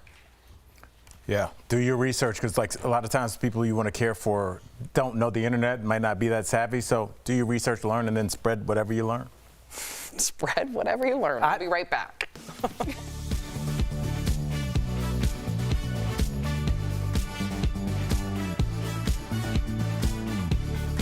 Promotional consideration is brought to you by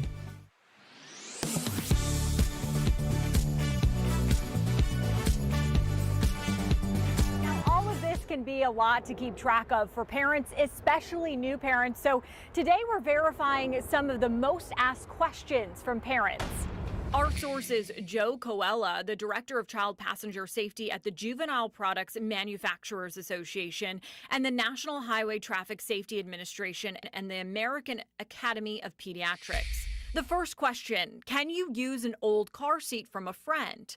We don't really recommend, car seats are one category where we're pretty hardcore about that. We don't recommend secondhand use of the car seats because there could be missing items. Like you said, it could be the instructions, it could be the labels.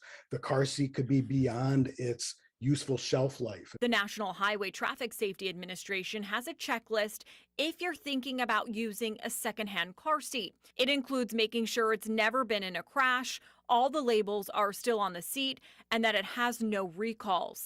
Next, does a higher priced car seat mean it's going to be safer? Price is not the only factor. It's definitely a consideration for parents because parents know what they can afford.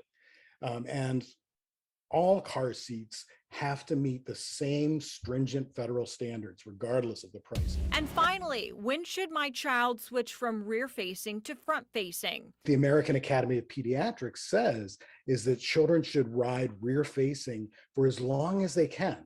And that means facing the rear of the vehicle. And as long as they can means until they reach the upper height limit or the upper weight limit provided by the manufacturer of that car seat. According to the National Highway Traffic Safety Administration, kids should ride rear-facing until they're at least 1 year old. The American Academy of Pediatrics says children should ride in rear-facing car safety seats until at least age 2 years old. Both agencies note there is a chance kids could ride rear-facing all the way until they're 3 or 4 if they haven't reached the height or weight limit to move to forward-facing. With your Verify, I'm Megan Bragg.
Tomorrow on DBL.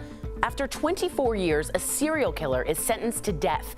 Now the mother of one of his victims is speaking out. It's become a cliche that missing child is the worst nightmare.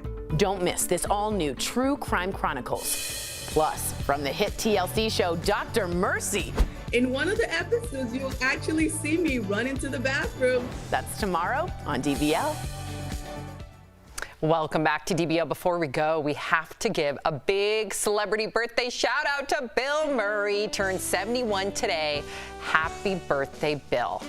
But that's not the only birthday. It's also our senior supervising producer's birthday, Patty.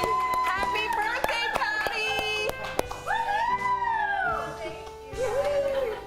And she's got her cowgirl boots on, looking fierce today. Yes, ready. She's got Patty. big things coming up. Patty's one of my favorite people on the planet. This has been well treaded soil, but like she got me on my weight loss journey, got me on a soul cycle, so I'll forever love her for that. And being a Wu-Tang fan, that's my girl. Patty's the coolest, and you're really good at your job, Patty. We love you. We really do appreciate you. Getting married soon. Let's see a little birthday dance. Patty! Okay. Patty! We know that's not happening. Whenever Sam runs out of things to say, she puts it on somebody else. After she had to look around the camera.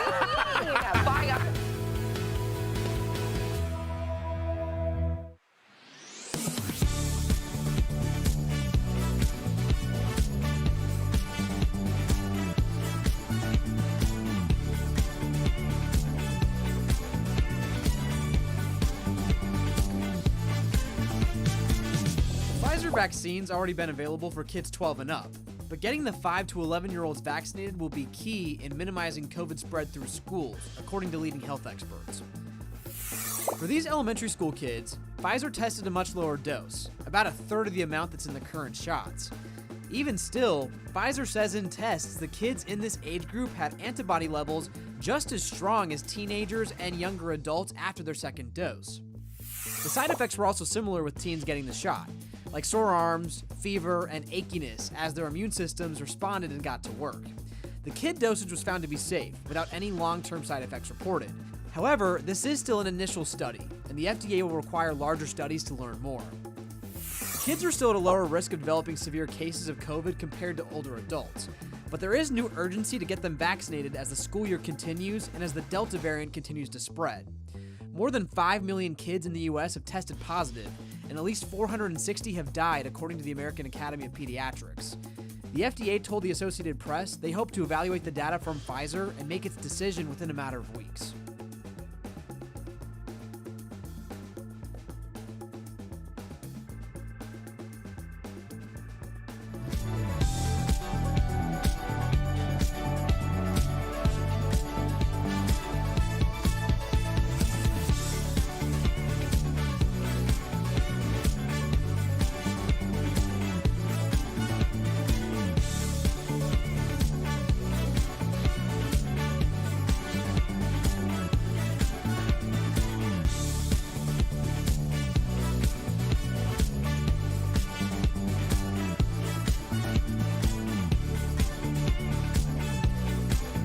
Here's what we're talking about today on Daily Blast Live. New information in the Gabby Patino case with a 911 call that's raising more questions about Brian Laundrie. The gentleman was slapping the girl. He was slapping her? Anti-aging secrets revealed, the things you can do to live longer and look younger. Olivia Jade gets slammed by Dancing with the Stars fans, while JoJo Siwa makes history. Plus, Brian Austin Green pairs up with his real-life partner. And a woman's Karen haircut nightmare goes viral. Let me speak to your manager. Oh my gosh. Are you insane? This is a sham. No. Just stop. Finally here, drum roll. Welcome to DBL. It is Tuesday, September 21st. I'm Sam here with Al, Jeff, and Erica. Let's get started because it is what everyone wants to know. What is going on in the search for Gabby Patino's fiance, Brian Laundrie? Now, a makeshift stone cross memorial was spotted by DailyMail.com at the Wyoming site where the remains of a woman believed to be Gabby were found. And it was this video from a travel blogger that reportedly helped lead police to the area. Now, a new 911 call has been released from August 12th with the caller alleging a man, possibly Brian, was hitting Gabby. Listen.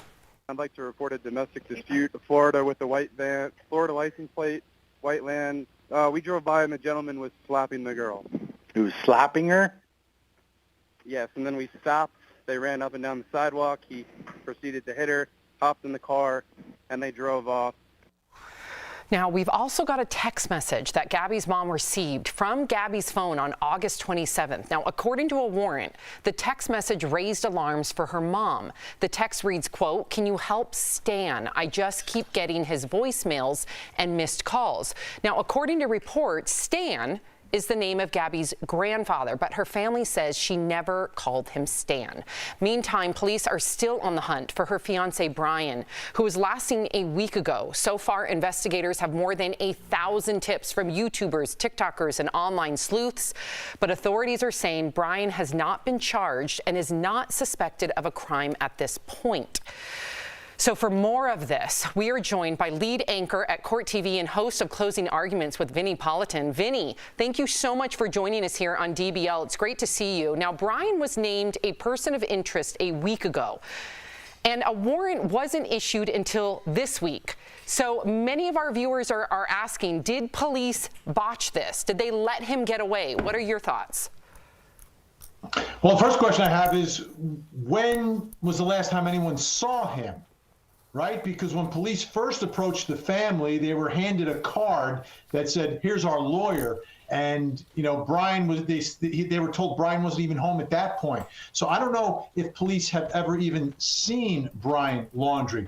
But at the end of the day, you know where this thing was going. I mean, everybody knew where it was going. We all have common sense.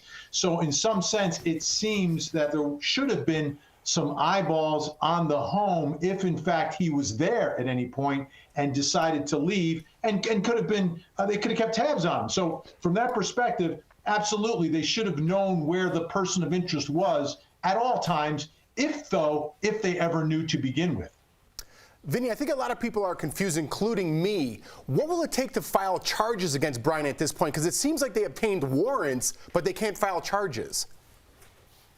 Well, you've got to begin with what are the charges going to be for, okay? And here's where we begin. The autopsy, the cause and manner of death. And manner of death is key here. If the coroner, the ME, decides and comes to the conclusion that this is homicide, death at the hands of another, then I think at that point you have enough for charges, because charges, it's just probable cause. It's not beyond a reasonable doubt, it's probable cause. Think about the facts here, the circumstances you have.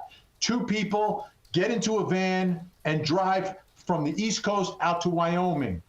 When they're there, one person is the victim of a homicide, and then one person returns in the van. You just take those circumstances, that should be enough for charges here. Is it enough to prove a case beyond a reasonable doubt? Absolutely not. But the question is, when do you want to bring those charges strategically in this case? Well, Vinny, as far as we know, Brian's parents have not been very cooperative in this, even since his disappearance. So do you think they could get themselves into trouble? They can. They have a conflict of interest, perhaps at this point, because they are potential witnesses in the case. Okay? Now, as I've been saying, in this case, there's no charges yet, not named a suspect. But it's going to end up being, if there are charges, a circumstantial case.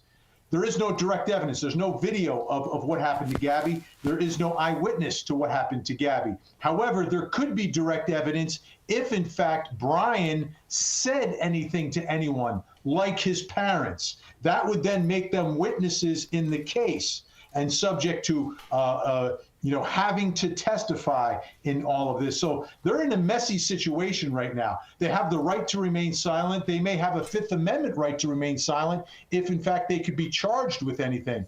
But at the end of the day, the way I see their role in all this playing out is the same way that the role of George and Cindy Anthony played out in the Casey Anthony case, which was as witnesses for perhaps the prosecution against their own child. Well, let's stay on that topic and talk about some of Brian's strategy. Ever since he got back to Florida on September 1st, we've heard nothing. He's remained silent. So do you think this is a good idea, a good strategy? Well, it depends which side you're on. If you're on his side, absolutely. But I think there's two different scenarios you have to look at. One, if in fact he is guilty, and again, hypothetical, hasn't been charged. If he's guilty of anything, remaining silent is the greatest strategy and best advice he ever received. Because if you say something, and we see this in criminal trials all the time, if the defendant says something, it turns out to not be true, prosecutors inside the courtroom jump up and down in front of the jury telling them, yes, the defendant said this, and he lied about it. Why did he lie, ladies and gentlemen? Why did he lie? And that's fair to comment upon. But when a defendant says nothing, a prosecutor is constrained from jumping up and down in the courtroom. You can't yell at a jury that this defendant has remained silent. No. They have a constitutional right to remain silent. So that's a no-no for prosecutors. So that can never be used against him. So remaining silent, if he's guilty, is brilliant. If he's innocent, it's the worst move ever, because information that he has could point investigators in the direction of the real killer, if this is a homicide. A lot of hypotheticals today, sorry, but would point the finger at the real killer and would point the finger away from him. So if he's innocent, remaining silent was probably not a great move. If he's guilty, it's brilliant. Right, and as a former prosecutor, Vinny, I know that everything that you're saying is based on your experience. Speaking of which, the body that has been found and is believed to be Gabby was found on federal land. How will this change if this becomes a federal case? Will it change? Oh, it changes drastically. The one thing I know, I was a state prosecutor, right? A local prosecutor. And local prosecutors are much more aggressive and willing to bring charges and try cases where the outcome is not like a 98% guarantee conviction, okay? They believe they've caught the person, they will try him. The feds, on the other hand, believe it or not, are much more timid. They don't like to go to trial or bring charges unless they have overwhelming evidence. They're not great with circumstantial cases. They hate circumstantial cases. They want people who have confessed to the crime. They want videotapes, audio tapes of the crime. So don't be shocked if this ends up under a federal jurisdiction, that it may take time for prosecutors to put this case together, if they ever put it together and bring charges. Wow. Again, they're much more timid because they don't like to lose. Got it. Wow. Vinny, we really appreciate you. Thank you so much for all your insight on this case.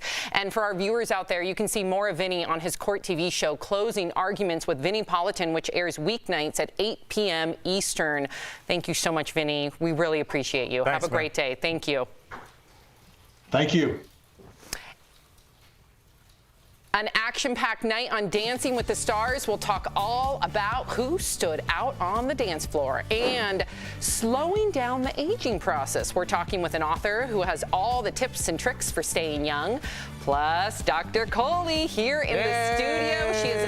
She has important information about when kids could be getting the COVID vaccine. That's coming up next.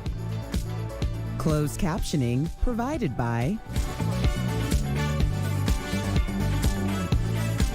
So if you guys remember Vinny was on HLN during when Nancy Grace was in her heyday, right? So when they were Jodi Arias, Casey Anthony, all those big cases. All the cases you What's covered. Up, Doc? Yes, all the cases I covered for HLN. Vinny, former prosecutor Vinny, based out of Atlanta, works in the HLN headquarters, and his expertise is unbelievable because not only is he a celebrated former state prosecutor, but I like that he speaks from common sense. Obviously, in the courtroom, you can't use that as evidence, right? If it doesn't smell right, no. He's all about, okay, here's the evidence, but this also doesn't pass the smell test. And I think that's important. We forget common sense, even though it might not put someone in jail, it's something that all of us can relate to. Yeah, but the reason I really liked what he had to say is, whether we know it or not, we've all been indoctrinated by what we've seen in TV and movies, and we all watch Law and Order, and then the last 2 minutes, somebody snaps on the stand and goes, "I did it, now do it again." That doesn't happen. That does not happen, and you cannot, as a lawyer, say, "Sam, you know you did this, just admit it." You can't talk like that. The law has protections for people that have been accused of things, and he really. That's why I was glad I was able to talk to him about Brian's strategy, because he's entitled to a defense, and he's going to mount a rigorous defense because this is a famous case at this point. If he's alive. That's some the thing, people too. are some of the conspiracy theories are that it was a tragic accident, that abuse is abuse and that's a crime, but that it was abuse to a whole abuse that turned into murder, but it wasn't intentional, and then his guilt made him take his own life. We don't know. But that's one conspiracy. Another conspiracy is he's hiding out, or he's fled the country to Cuba. I guess we'll have to wait and see. It's a scary, sad situation either way. The two families that are completely devastated. Heartbroken. So yeah. Wednesday on DBL. After 24 years, a serial killer is sentenced to death. Now the mother of one of his victims is speaking out. It's become a cliche that missing child is the worst nightmare. Don't miss this all-new True Crime Chronicles. Plus, from the hit TLC show Dr. Mercy. In one of the episodes, you'll actually see me run into the bathroom. That's Wednesday on DBL.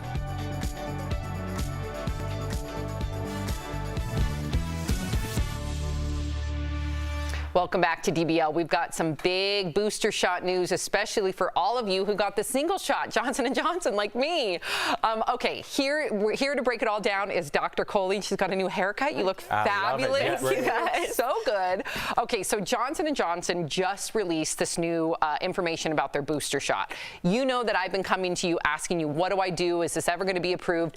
Now, do we go and take it, or do we wait? So, Sam, almost 15 million Americans are in the same boat as you. They got that single dose Johnson & Johnson. What we learned from this new data is that if you got a second dose 2 months after the first dose, you have 94% protection. So it really begs the question of whether this vaccine should have been 2 doses in the first place, because now you're catching up to the messenger RNA people, the Pfizer and the Moderna people, if you get those 2 doses. So the question of Johnson & Johnson people getting boosters is a whole different metric than it was with Pfizer and Moderna, because we're already pretty good and we're trying to get a little better. But you guys need that second dose just to catch up. So I almost think and hope that the FDA will look at this as a universal booster for every American who got Johnson & Johnson to really help them catch up so that they can fight Delta. Well, see, Doc, I think the J&J folks are like, I get what you're saying. I don't care about Pfizer. I don't care about Moderna. I got the J&J. So, let me know when I can get my second booster shot or get my booster shot. Yeah. So what would you tell them? When do you think they can expect to get it? Well, this data is very encouraging. It tells us that it's safe, and it tells us that it boosts your antibody protection, even if you get it at 6 months. So, Sam, I know you got yours in March, I believe. March or April. Whenever Yeah. I was eligible, I never skipped the line as soon as I was eligible. Good. So even whether it's 2 months Sounds or like 6 somebody months. that skipped the line. It totally does. Like trying to be defensive. I know, Sam is too nice to do that. I know on you. my I know life, you I did not skip the line. I know she did not. Sam did not skip the line. I never would do that. I would say, Sam, in the next 6 weeks or so, we'll have an answer from the FDA and the CDC who look at this data and present it back to us and give us a recommendation. But as soon as that comes, I want you to get it. You better believe I will.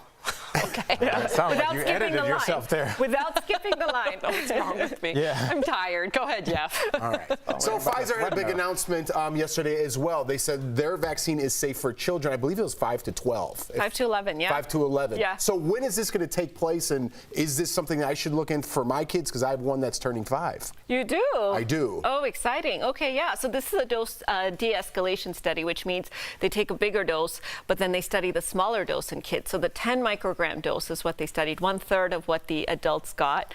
Excuse me, the 30 microgram dose was what the adults got, and the 10 is what the kids got. But it's coming really soon. We're hoping in the next 6 weeks or so, because they've submitted this data now to the FDA. But I want to point out, Jeff, they looked at the antibodies, not at the clinical protection. Now, we think that the antibodies offer clinical protection, but it's a little bit of a difference what they looked at. So let me ask you a personal question. If you had children, would you allow them to get this as soon as it was available? 100%. In fact, my nephew, who just turned 4 years old, for him, I'm actually saying that his parents should think about putting him in the clinical trial so he can get it a little bit earlier. Wow. And then I could probably get it earlier than that because I know Sam. Yeah, exactly. I can't. Don't you start that narrative. Skipping Sam. Oh my gosh. Okay. Dr. Coley, we've seen a lot of vaccine hesitancy with adults, right? So do you think those same adults are going to make sure their kids do not get vaccinated? This kind of really stresses me out because they've looked at some data. The Kaiser Health Statistics did some analysis, and they show that only 25% of parents are saying that if that vaccine was available today for 5 to 11, to your question, Jeff, that they would get it. 40% said they would wait and see. 25% they said they would definitely not get it. And 9% said they would only get it if they were forced to. So the problem is the vaccine's not going to work if we don't put it in our children's arms. And that's where we really need the vaccine hesitancy. Just get over yourself. You know, the science tells us that it's safe and well tolerated for our kids. So put it in those kids' arms, protect them, protect the rest of us, put an end to this. Very quickly, we got to run. But since it's a smaller dose and only 10%, does that mean the sickness might be smaller as well? Because some people did get sick on that second shot. Yeah, that's a great question. And the way that it works with the doses, you don't have to give it based on weight. You just have to tickle the immune system. And kids generally, they don't That's what I'm going to tell my kids. Sick. You're going in for a shot, just a little tickle. There we go. But that little tickle for kids is not as bad as it is for adults. We're just going to go take you to the doctor and tickle your immune system. There we go. Dr. Coley, we love you. Thank you so much for joining us and answering all of our questions and putting up with us. Coming up on DBL, the science behind staying young. We're talking with an author about how to live your best life at any age.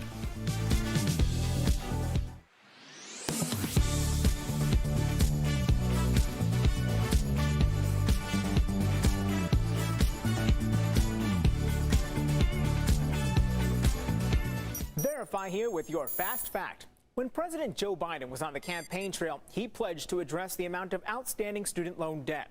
Now, a viral tweet with more than 48,000 likes asks, who is receiving the benefit of the president's loan cancellation effort? So, let's verify. Has President Joe Biden's administration canceled $9 billion in student loans? These are our sources. The Department of Education pointed us to 3 programs since President Biden took office. One discharged or canceled $1 billion of loans for students who proved their lenders engaged in misconduct. Another discharged more than $1 billion in debt for some former students at ITT Technical Institute, which closed in 2016.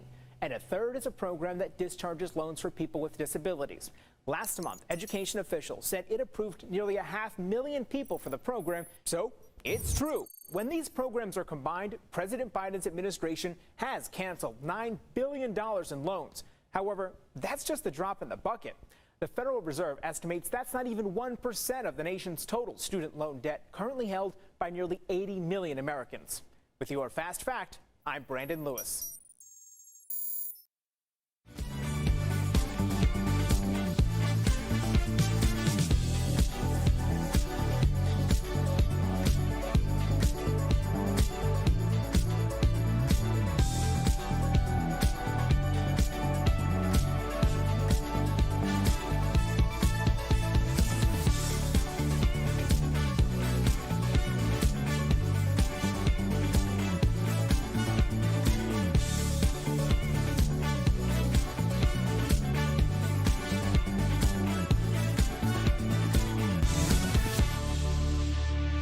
Welcome back to DBL. Can you stop your body from aging? Well, according to a pharmacist who has studied health for 3 decades, you can slow it down. Earlier, we spoke with Greg McPherson to learn how.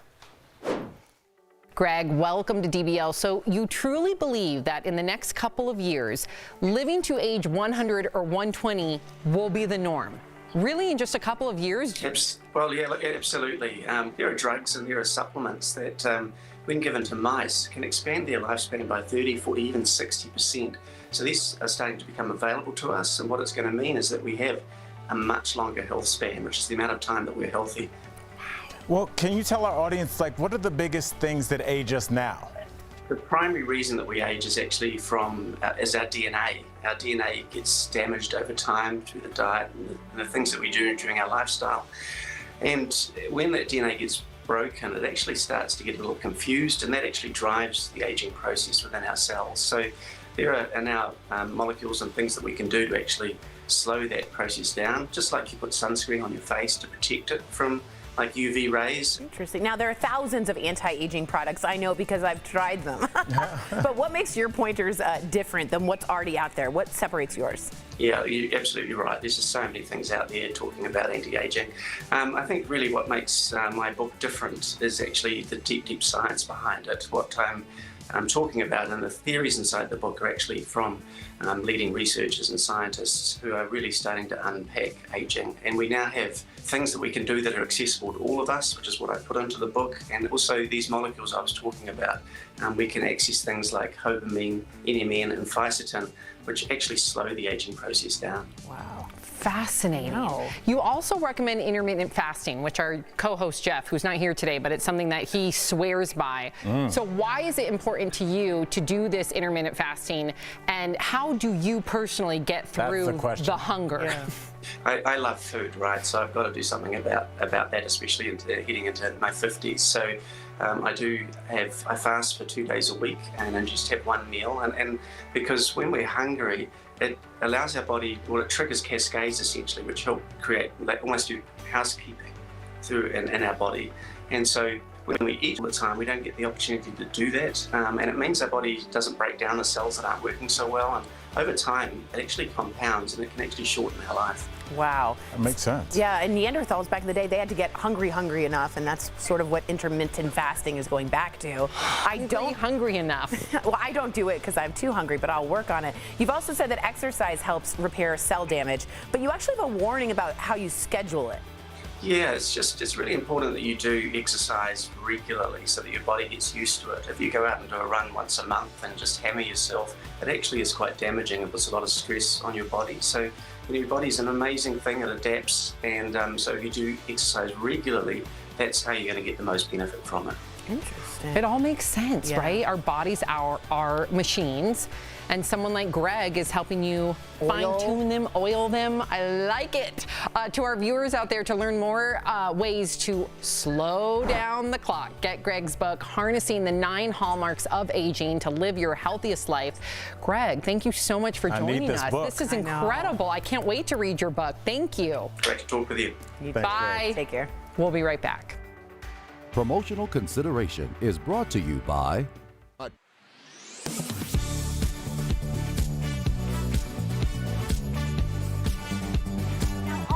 can be a lot to keep track of for parents, especially new parents. So today we're verifying some of the most asked questions from parents. Our source is Joe Coella, the Director of Child Passenger Safety at the Juvenile Products Manufacturers Association and the National Highway Traffic Safety Administration and the American Academy of Pediatrics. The first question, can you use an old car seat from a friend? We don't really recommend, car seats are one category where we're pretty hardcore about that. We don't recommend secondhand use of the car seats because there could be missing items. Like you said, it could be the instructions, it could be the labels. The car seat could be beyond its useful shelf life. The National Highway Traffic Safety Administration has a checklist if you're thinking about using a secondhand car seat. It includes making sure it's never been in a crash, all the labels are still on the seat, and that it has no recalls. Next, does a higher priced car seat mean it's going to be safer? Price is not the only factor. It's definitely a consideration for parents because parents know what they can afford.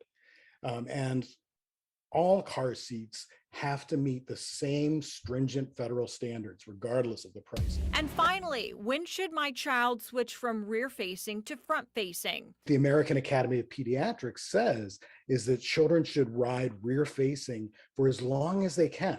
And that means facing the rear of the vehicle. And as long as they can means until they reach the upper height limit or the upper weight limit provided by the manufacturer of that car seat. According to the National Highway Traffic Safety Administration, kids should ride rear-facing until they're at least 1 year old.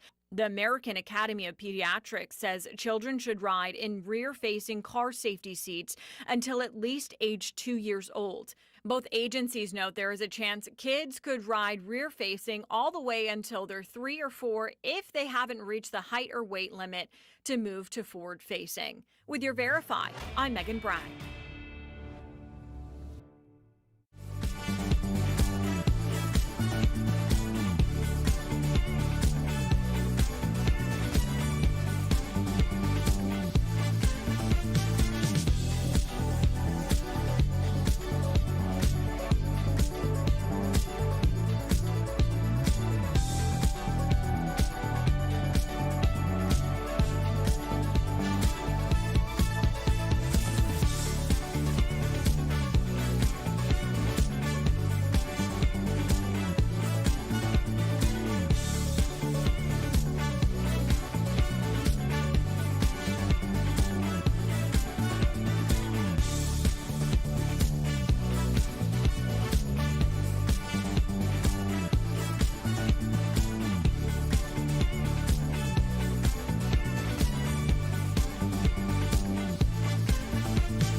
Welcome back to DBL. We love sharing your comments. Okay, so John says, I appreciate the experts you bring on, like Dr. Coley, because I'm always learning something. Vinnie Politan was really great too, former prosecutor.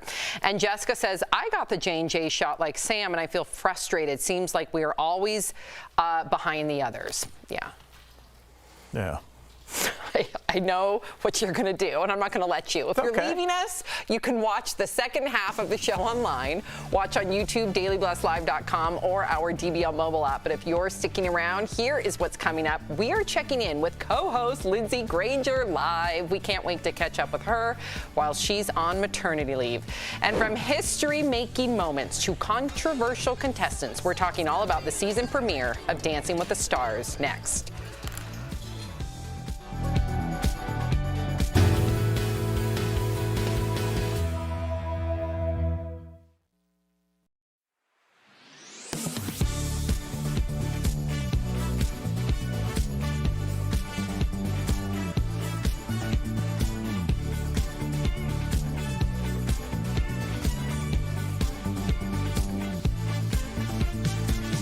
Visor Vaccines already been available for kids 12 and up, but getting the 5 to 11-year-olds vaccinated will be key in minimizing COVID spread through schools, according to leading health experts.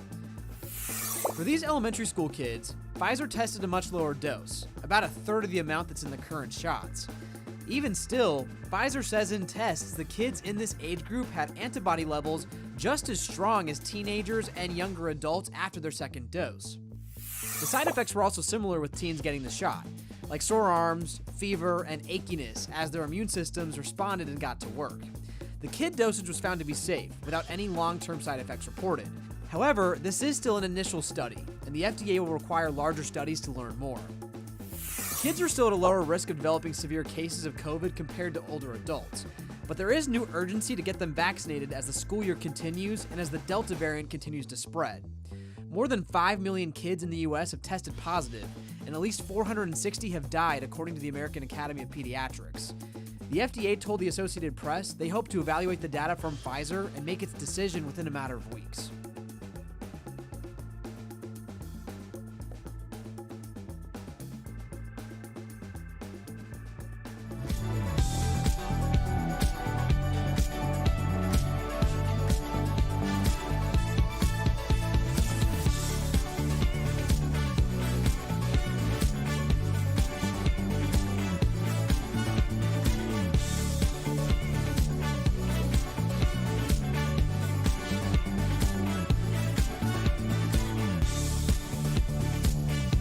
Daily Blast Live. We're talking about what you're talking about. Oh my gosh. Are you insane? This is a sham. No. Y'all just stop. Finally here. Drum roll. Welcome to DBL. I'm Sam here with Al, Jeff, and Erica. Let's get started. So the stars are back in the ballroom. Last night, the 30th season of Dancing with the Stars kicked off. All eyes were on Olivia Jade, who performed a salsa with her partner Val. She got good scores from the judges, but some people on social media blasted Olivia after she said she is best known as a social media influencer and made no mention of the college admissions scandal. Beverly Hills 90210 star Brian Austin Green got paired with his real-life girlfriend, pro dancer Sharna Burgess, but people are saying that's an unfair advantage. Martin Love, or Cove rather, from Cobra Kai, underwhelmed the judges and barely even moved on the dance floor. I love it. Okay, and JoJo Siwa made history by dancing with a same-sex partner. The pair recovered after JoJo's partner stumbled during the routine. Still, JoJo received the highest score of the night. Okay, let's go back to Olivia Jade, because that's what all of our viewers are talking about as I speak. They feel like that she should have taken that first opportunity, Al, to talk about her involvement with the college admission scandal and not brand herself as a influencer when most people don't know her as that. Right. I mean, this is up to your PR. They sit down before you go out for something as big as a show like this, and you discuss your strategy. You say, are we going to steer into it, or are we going to kind of put it to the wayside? And both have worked for different celebrities in different situations. She's choosing not to address it and move forward. And at 19 years old, I don't know if I wouldn't tell a 19-year-old that I loved Erica, you made a big mistake, coerced by some adults. Let's try and move forward and have you grow as a person rather than continue to regress. I get that people wanted her to address it, but it's also well within her right not to.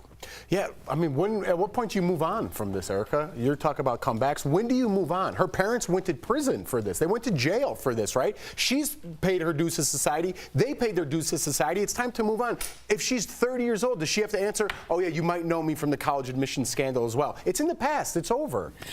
Yeah, I can understand this from both perspectives. I do think that everyone is deserving of the comeback they're willing to earn. And, you know, in all fairness, to be honest, she was a child when all of this went down. So I think if this was a different situation and it didn't reek of just grotesque privilege, we'd probably be thinking of this a little differently. But here we are. This is a litmus test for the soul of America. How do people feel about Olivia Jade? But also, it's a strategy. If she gave everything up, you can't give everything up the first episode. You got to wait. So if people want to know straight from her mouth, then they're going to have to keep her on the show. And that's just the way that this show works. It's a redemption story for everybody. Yeah, I do think at some point we're going to hear her story. And Tyra Banks, when we had Tyra on the show, she did allude to that. Do you remember that? But I will say, Olivia Jade would not be on Dancing with the Stars without the college admission scandal. Right. And that's frustrating. I get that this show, or that show rather, is going to pull very controversial people like they had with Anthony or Spicer. What's his first name? Sean Spicer. I was going to say, would he have been on the show? No, he would not. But right. Again, so that's kind of what this show is. So you can't have the show and not have the controversy that follows some of the contestants. I get the pushback. I get why people are like, look, she's profiting from it, even though it's her parents should take the brunt of most of the blame. But America loves a redemption story, Sam. Yeah, we will hear from her. I guarantee you. Mark my word. If you keep her on. If they keep her on. All right, so Daniel Craig may play the smooth, cool 007 on screen, but he got a little emotional speaking to the crew on his latest film, No Time to Die, when they wrapped up. Take a look.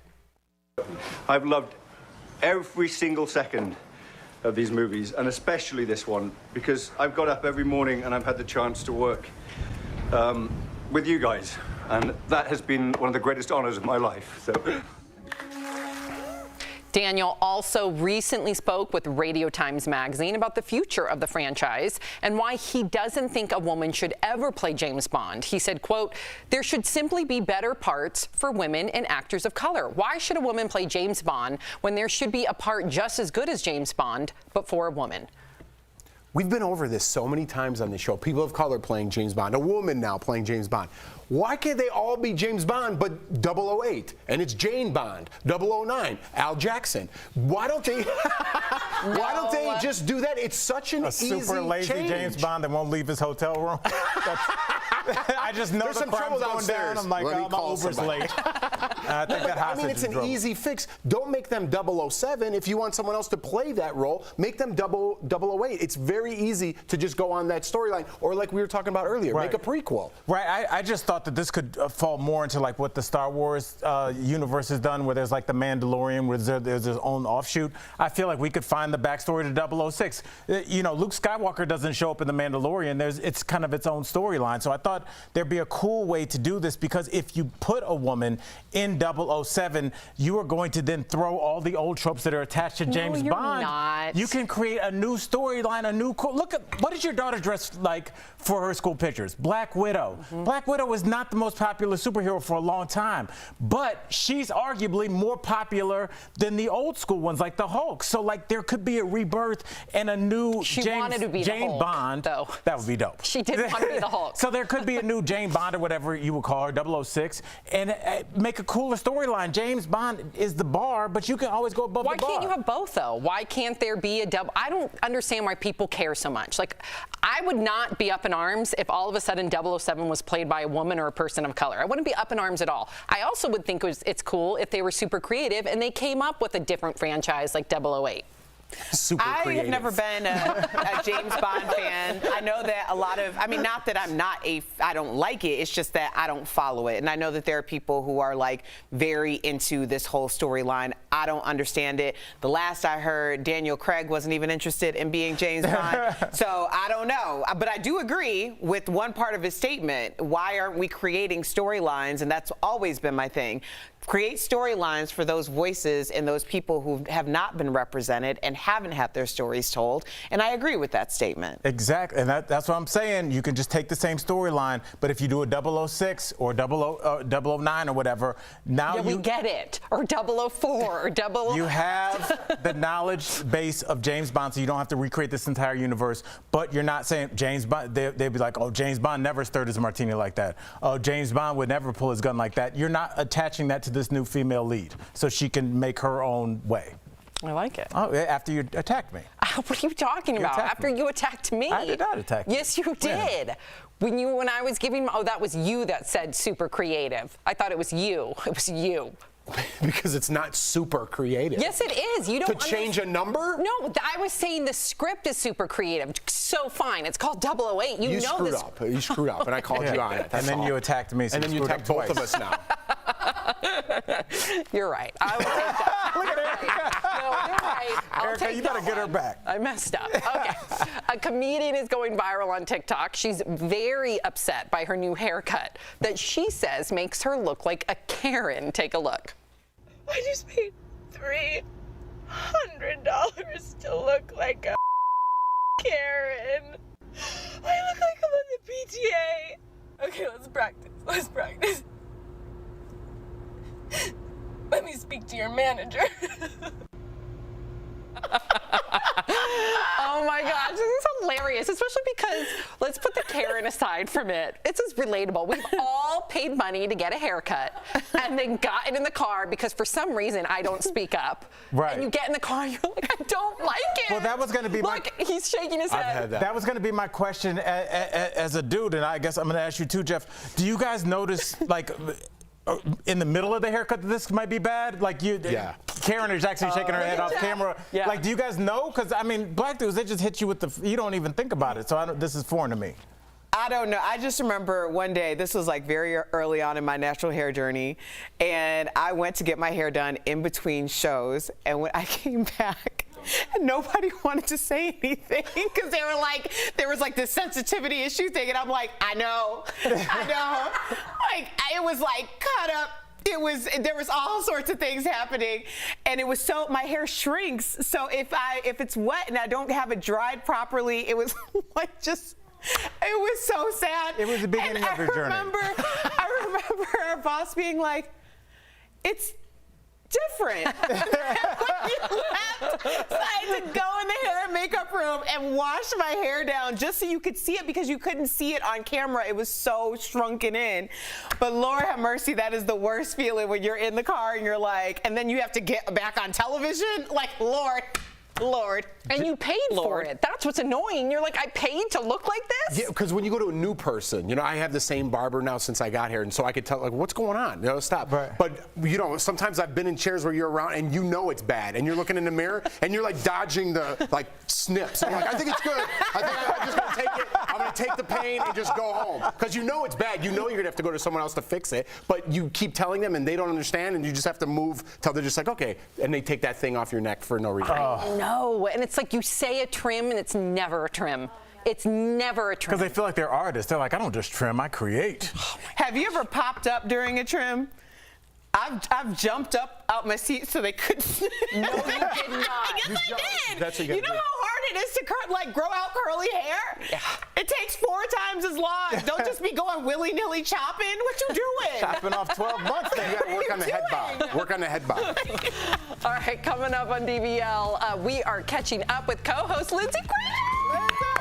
Oh my gosh, and her new baby girl, you guys. Oh my gosh, we can't wait to talk with you, Lindsay, coming up next. It's Heritage Month, and DBL is celebrating by bringing attention to those who have left their mark on Hispanic culture.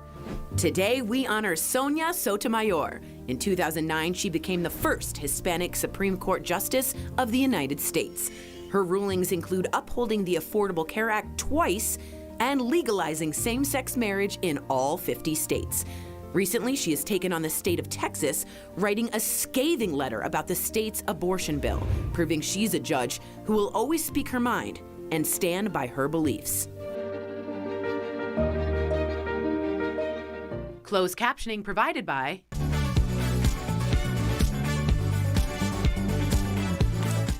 Yes. So, you know, I started my natural hair journey almost, 2.5 years. Okay, 5 years ago, I did the big chop where you cut it all off and then you start over. And then 2.5 years ago, I started my natural hair journey on the show. And it's like, in all the interest of transparency, like there's so much that you don't know about your hair, especially when you've neglected actually doing it and you've hid it behind like pieces and braids and all of these different things, which I love, but there's a relationship that you have to have with your hair. And whatever you put into it is what it's going to give back. So it needed to learn its own like texture and moisture and all these things. So I'm doing this all on live TV on a daily basis.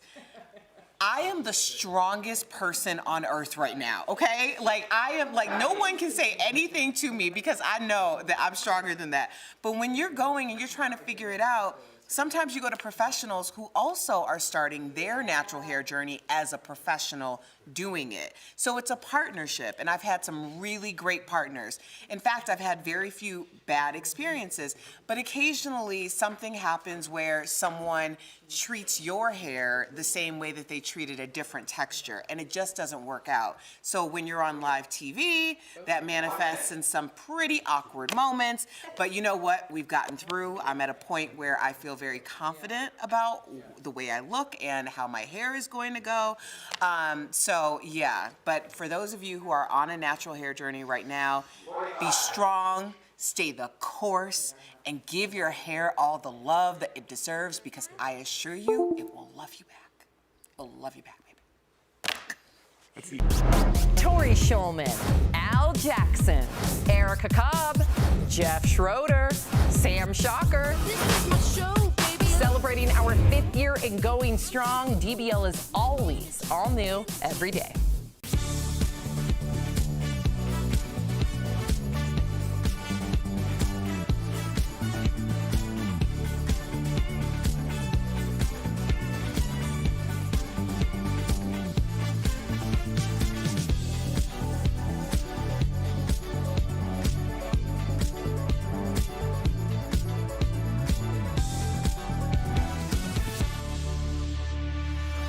Welcome back to DBL. In August, our co-host Lindsay Granger welcomed a beautiful baby girl, and we wanted to check in to see how the new family is doing. So here's a peek at what they've been up to.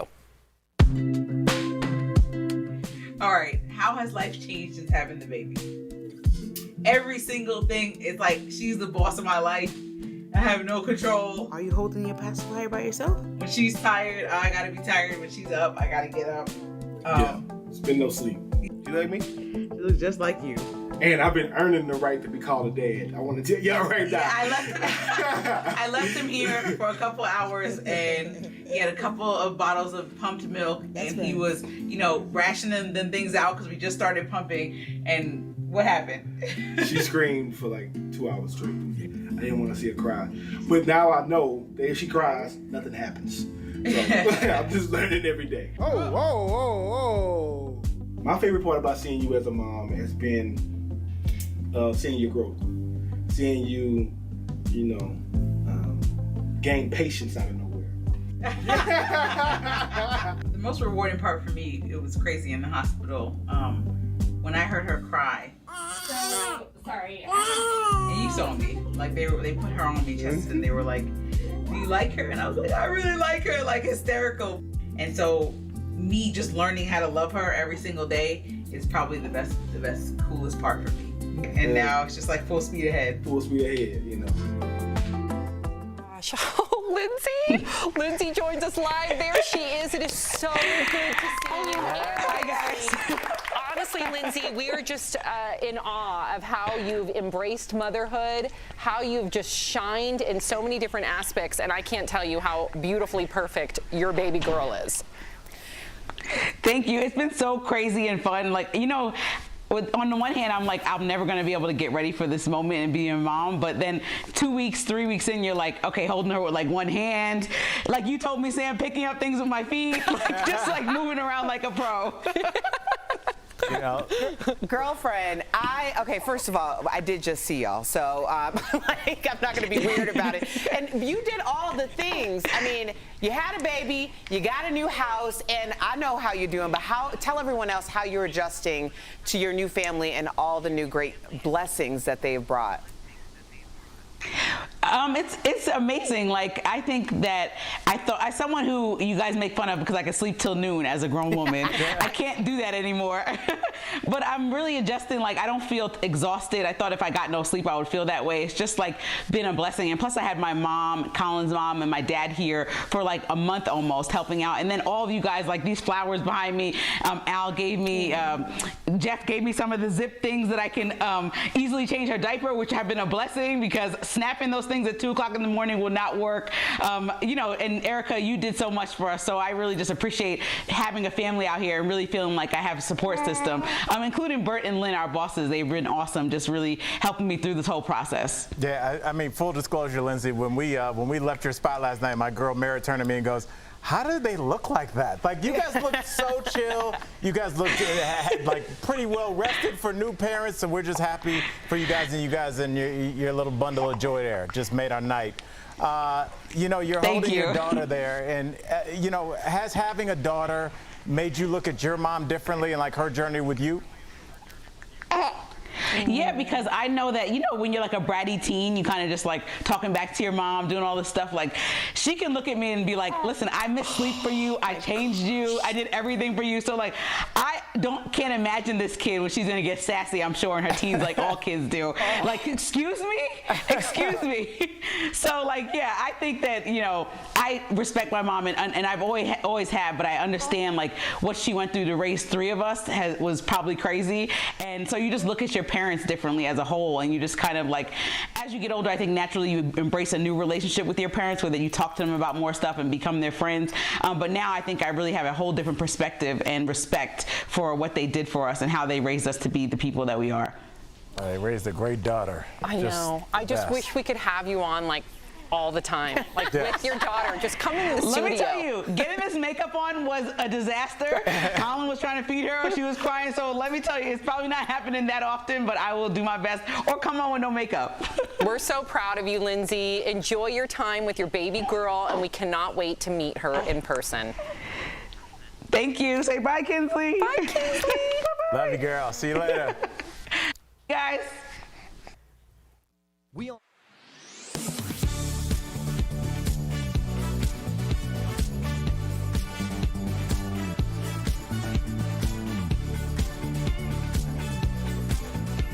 Verify here with your fast fact. When President Joe Biden was on the campaign trail, he pledged to address the amount of outstanding student loan debt.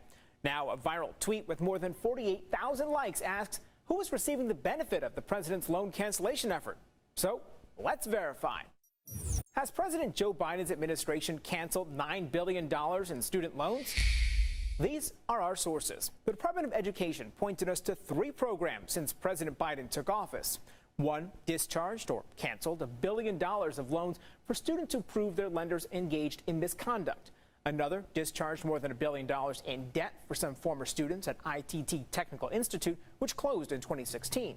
And a third is a program that discharges loans for people with disabilities. Last month, education officials said it approved nearly 500,000 people for the program. So it's true. When these programs are combined, President Biden's administration has canceled $9 billion in loans. However, that's just the drop in the bucket. The Federal Reserve estimates that's not even 1% of the nation's total student loan debt currently held by nearly 80 million Americans. With your Fast Fact, I'm Brandon Lewis.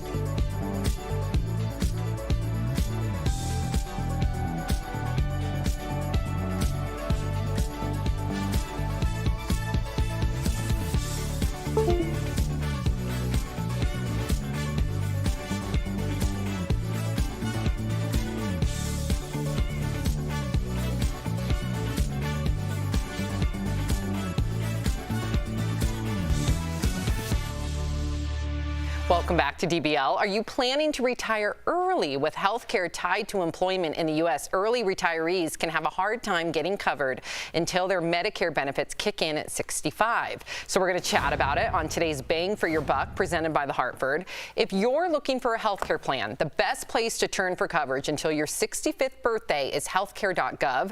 Recent changes limit the cost of ACA health plans to just 8.5% of your income. You can keep the plan for as long as you need, and they're available to almost anyone who needs health insurance. You can also explore your state's Medicaid coverage if you'll have a small retirement income. And for people leaving a full-time position with benefits, COBRA could be the option for you. This plan lets you keep your employer health insurance by paying the premium yourself. So for quality and affordable insurance, the Buck's got your back. The Hartford will be happy to provide you solutions. Call the Hartford at 1-800-683-7108 or visit thehartford.com to learn more. Yeah, do your research, because like a lot of times people you want to care for don't know the internet, might not be that savvy. So do your research, learn, and then spread whatever you learn. Spread whatever you learn. I'll be right back.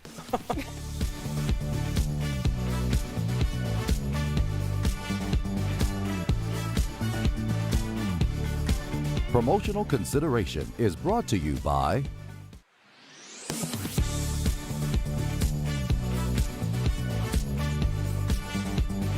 All of this can be a lot to keep track of for parents, especially new parents. So today we're verifying some of the most asked questions from parents.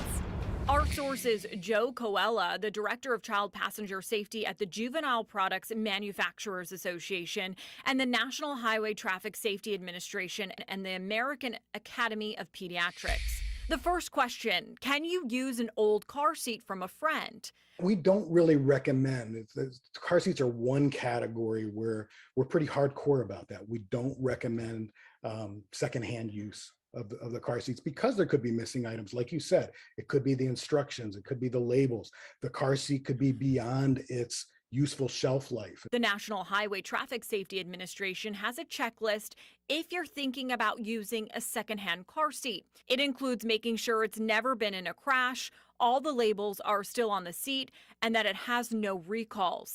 Next, does a higher priced car seat mean it's going to be safer? Price is not the only factor. It's definitely a consideration for parents because parents know what they can afford. And all car seats have to meet the same stringent federal standards, regardless of the price. And finally, when should my child switch from rear-facing to front-facing? The American Academy of Pediatrics says is that children should ride rear-facing for as long as they can. And that means facing the rear of the vehicle. And as long as they can means until they reach the upper height limit or the upper weight limit provided by the manufacturer of that car seat. According to the National Highway Traffic Safety Administration, kids should ride rear-facing until they're at least 1 year old. The American Academy of Pediatrics says children should ride in rear-facing car safety seats until at least age 2 years old. Both agencies note there is a chance kids could ride rear-facing all the way until they're 3 or 4 if they haven't reached the height or weight limit to move to forward-facing. With your Verify, I'm Megan Bragg.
Tomorrow on DBL.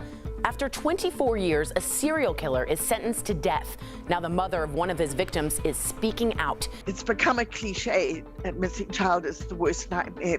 Don't miss this all-new True Crime Chronicles. Plus, from the hit TLC show Dr. Mercy.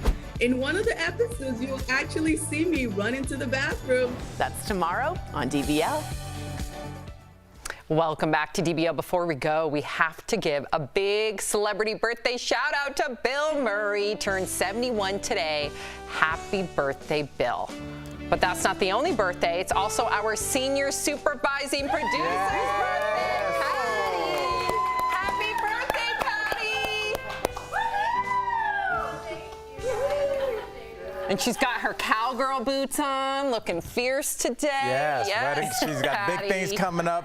Patty's one of my favorite people on the planet. This has been well treaded soil, but like she got me on my weight loss journey, got me on a soul cycle, so I'll forever love her for that. And being a Wu-Tang fan, that's my girl. Patty's the coolest, and you're really good at your job, Patty. We love you. We really do appreciate you. Getting married soon.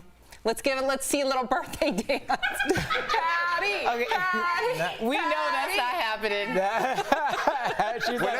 Whenever Sam runs out of things to say, she puts it on somebody else. After she had to look around the camera.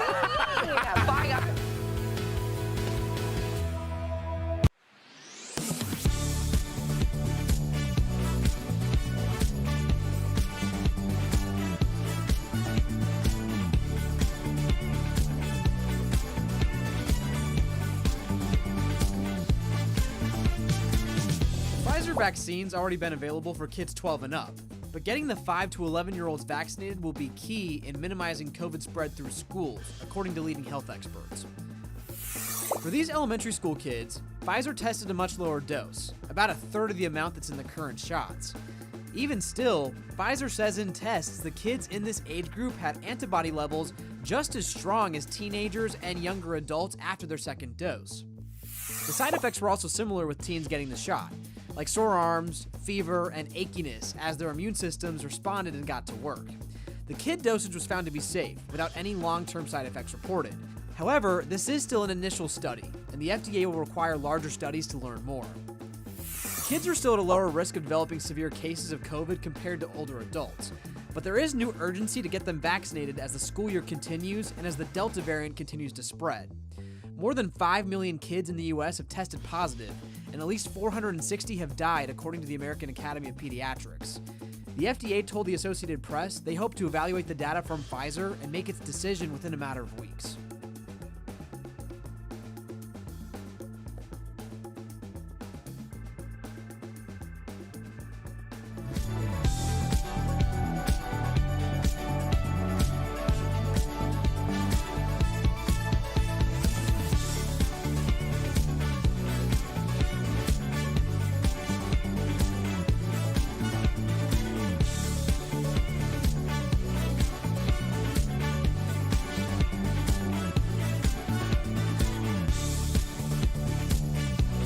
we're talking about today on Daily Blast Live.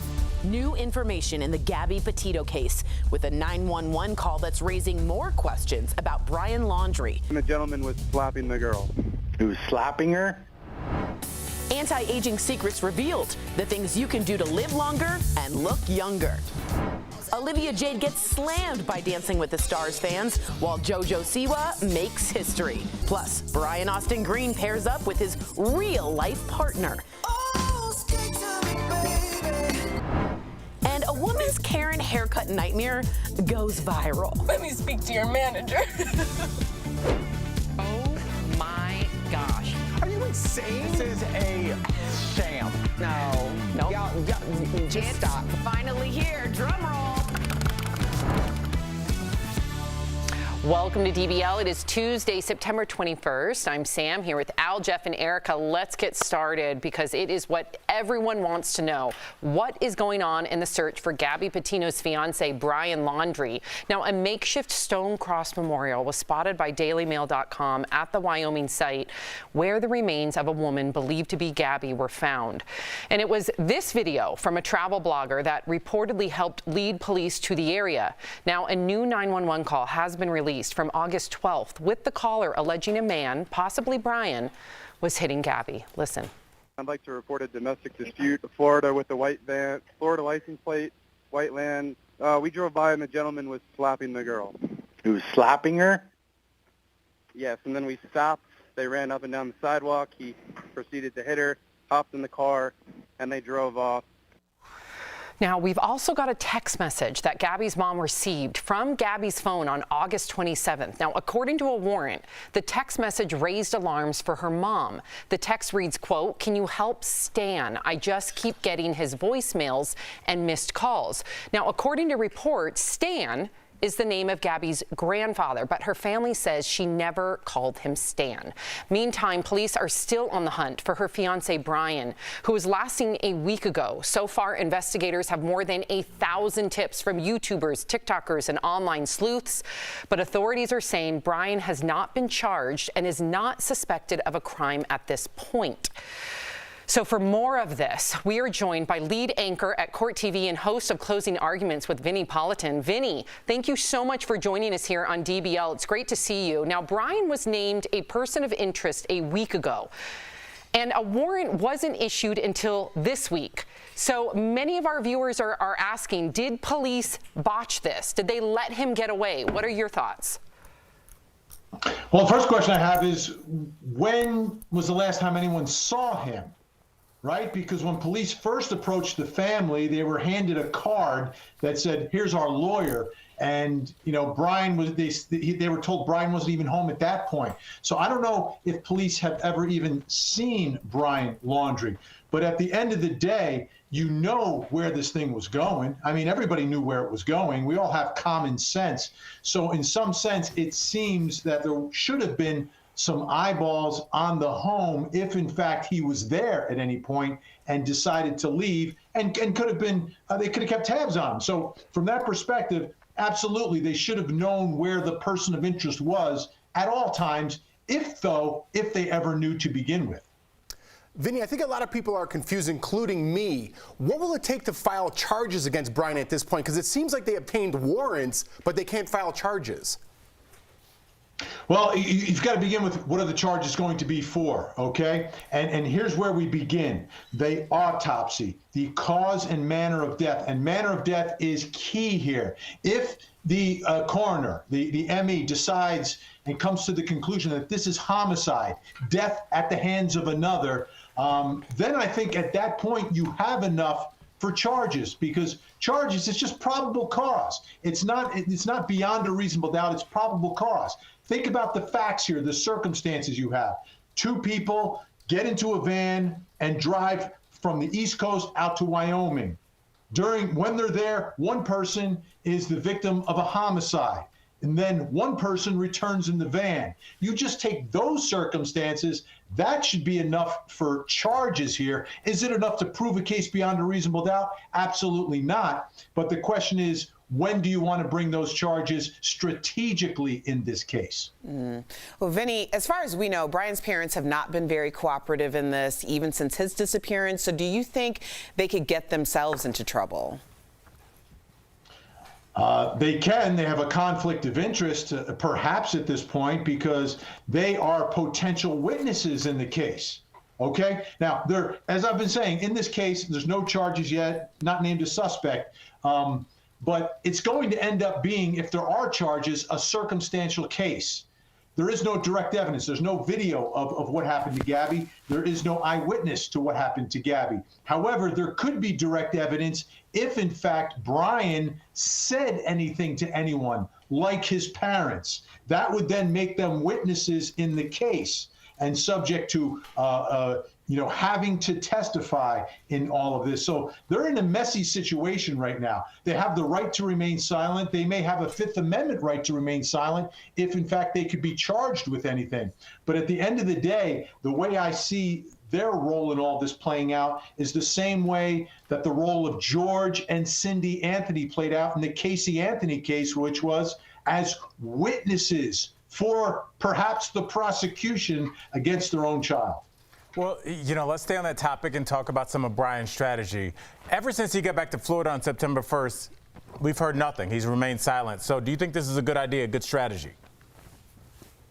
Well, it depends which side you're on. If you're on his side, absolutely. But I think there's two different scenarios you have to look at. One, if in fact he is guilty, and again, hypothetical, hasn't been charged. If he's guilty of anything, remaining silent is the greatest strategy and best advice he ever received. Because if you say something, and we see this in criminal trials all the time, if the defendant says something, it turns out to not be true, prosecutors inside the courtroom jump up and down in front of the jury telling them, yes, the defendant said this, and he lied about it. Why did he lie, ladies and gentlemen? Why did he lie? And that's fair to comment upon. But when a defendant says nothing, a prosecutor is constrained from jumping up and down in the courtroom. You can't yell at a jury that this defendant has remained silent. No. They have a constitutional right to remain silent. So that's a no-no for prosecutors. So that can never be used against him. So remaining silent, if he's guilty, is brilliant. If he's innocent, it's the worst move ever, because information that he has could point investigators in the direction of the real killer, if this is a homicide. A lot of hypotheticals today, sorry, but would point the finger at the real killer and would point the finger away from him. So if he's innocent, remaining silent was probably not a great move. If he's guilty, it's brilliant. Right, and as a former prosecutor, Vinny, I know that everything that you're saying is based on your experience. Speaking of which, the body that has been found and is believed to be Gabby was found on federal land. How will this change if this becomes a federal case? Will it change? Oh, it changes drastically. The one thing I know, I was a state prosecutor, right? A local prosecutor. And local prosecutors are much more aggressive and willing to bring charges and try cases where the outcome is not like a 98% guarantee conviction, okay? They believe they've caught the person, they will try him. The feds, on the other hand, believe it or not, are much more timid. They don't like to go to trial or bring charges unless they have overwhelming evidence. They're not great with circumstantial cases. They hate circumstantial cases.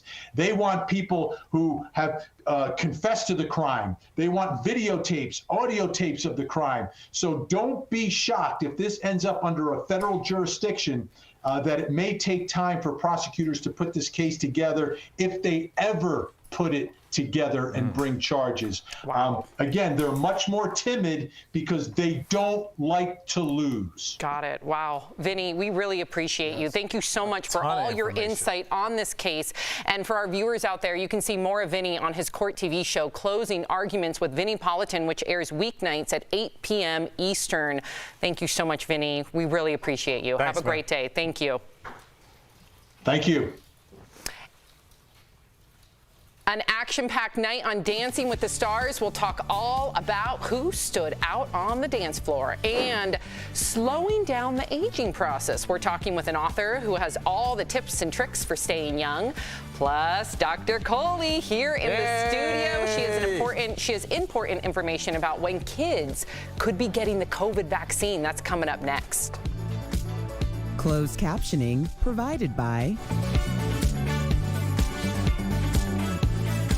So if you guys remember Vinny was on HLN during when Nancy Grace was in her heyday, right? So when they were like Jodi Arias, Casey Anthony, all those big cases. All the cases you What's covered. up, Doc? Yes, all the cases I covered for HLN. Vinny, former prosecutor Vinny, based out of Atlanta, works in the HLN headquarters, and his expertise is unbelievable because not only is he a celebrated former state prosecutor, but I like that he speaks from common sense. Obviously, in the courtroom, you can't use that as evidence, right? Like if it doesn't smell right, no.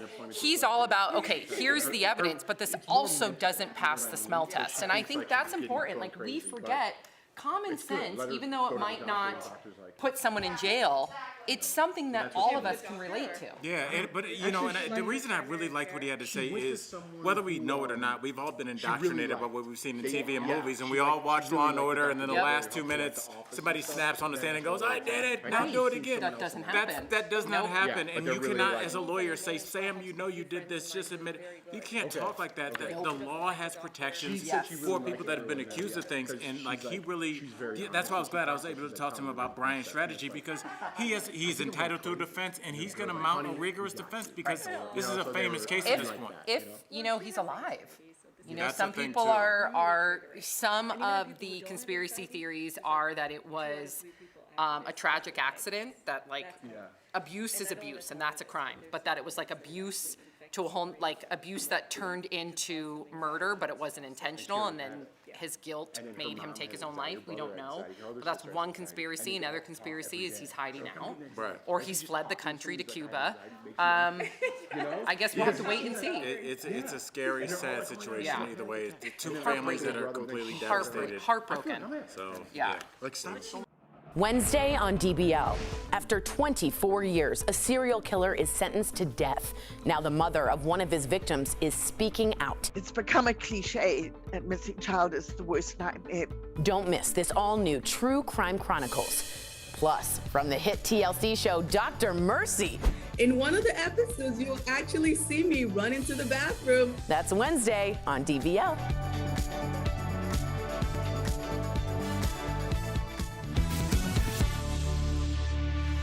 Welcome back to DBL. We've got some big booster shot news, especially for all of you who got the single shot, Johnson & Johnson, like me. Okay, here to break it all down is Dr. Coley. She's got a new haircut. You look fabulous. You guys, so good. Okay, so Johnson & Johnson just released this new information about their booster shot. You know that I've been coming to you asking you, what do I do? Is this ever going to be approved? Now, do we go and take it, or do we wait? So, Sam, almost 15 million Americans are in the same boat as you. They got that single dose Johnson & Johnson. What we learned from this new data is that if you got a second dose 2 months after the first dose, you have 94% protection. So it really begs the question of whether this vaccine should have been 2 doses in the first place, because now you're catching up to the messenger RNA people, the Pfizer and the Moderna people, if you get those 2 doses. So the question of Johnson & Johnson people getting boosters is a whole different metric than it was with Pfizer and Moderna, because we're already pretty good and we're trying to get a little better. But you guys need that second dose just to catch up. So I almost think and hope that the FDA will look at this as a universal booster for every American who got Johnson & Johnson to really help them catch up so that they can fight Delta. Well, see, Doc, I think the J&J folks are like, I get what you're saying. I don't care about Pfizer. I don't care about Moderna. I got the J&J. So, let me know when I can get my second booster shot or get my booster shot. Yeah. So what would you tell them? When do you think they can expect to get it? Well, this data is very encouraging. It tells us that it's safe, and it tells us that it boosts your antibody protection, even if you get it at 6 months. So, Sam, I know you got yours in March, I believe. March or April. Whenever yeah. I was eligible. I never skipped the line as soon as I was eligible. Good. So even whether it's 2 months Sounds or like 6 somebody months. That skipped the line. It totally does. Like trying to be defensive. I know. Sam is too nice to do that. I know. On my life, I did not skip the line. I know she did not. Sam did not skip the line. I never would do that. I would say, Sam, in the next 6 weeks or so, we'll have an answer from the FDA and the CDC who will look at this data and present it back to us and give us a recommendation. But as soon as that comes, I want you to get it. You better believe I will. Okay. It sounds like you edited yourself there. Without skipping the line. What's wrong with me? Yeah. I'm tired. Go ahead, Jeff. All right. So Pfizer had a big announcement yesterday as well. They said their vaccine is safe for children. I believe it was 5 to 12. 5 to 11, yeah. 5 to 11. Yeah. So when is this going to take place, and is this something that I should look in for my kids? Because I have one that's turning 5. You do? I do. Oh, exciting. Okay, yeah. So this is a dose de-escalation study, which means they take a bigger dose, but then they study the smaller dose in kids. So the 10 microgram dose is what they studied, 1/3 of what the adults got. Excuse me, the 30 microgram dose was what the adults got, and the 10 is what the kids got. But it's coming really soon. We're hoping in the next 6 weeks or so, because they've submitted this data now to the FDA. But I want to point out, Jeff, they looked at the antibodies, not at the clinical protection. Now, we think that the antibodies offer clinical protection, but it's a little bit of a difference what they looked at. So let me ask you a personal question. If you had children, would you allow them to get this as soon as it was available? 100%. In fact, my nephew, who just turned 4 years old, for him, I'm actually saying that his parents should think about putting him in the clinical trial so he can get it a little bit earlier. Wow. And then I could probably get it earlier than that because I know Sam. Yeah, exactly. I can't. Don't you start that narrative. Skipping Sam. Oh my gosh. Okay. Dr. Coley, we've seen a lot of vaccine hesitancy with adults, right? So do you think those same adults are going to make sure their kids do not get vaccinated? This kind of really, really stresses me out because they've looked at some data. The Kaiser Health Statistics did some analysis, and they show that only 25% of parents are saying that if that vaccine was available today for 5 to 11, to your question, Jeff, that they would get it. 40% said they would wait and see. 25% they said they would definitely not get it. And 9% said they would only get it if they were forced to. So the problem is the vaccine's not going to work if we don't put it in our children's arms. And that's where we really need the vaccine hesitancy. Just get over yourself. You know, the science tells us that it's safe and well tolerated for our kids. So put it in those kids' arms, protect them, protect the rest of us, put an end to this. Very quickly, we got to run. But since it's a smaller dose and only 10%, does that mean the sickness might be smaller as well? Because some people did get sick on that second shot. Yeah, that's a great question. And the way that it works with the doses, you don't have to give it based on weight. You just have to tickle the immune system. And kids generally, they don't That's what I'm going to tell my kids. Sick. You're going in for a shot, just a little tickle. Just a little tickle. But that little tickle for kids is not as bad as it is for adults. We're just going to go take you to the doctor and tickle your immune system. There we go. Dr. Coley, we love you. Thank you so much for joining us and answering all of our questions and putting up with us. Coming up on DBL, the science behind staying young. We're talking with an author about how to live your best life at any age.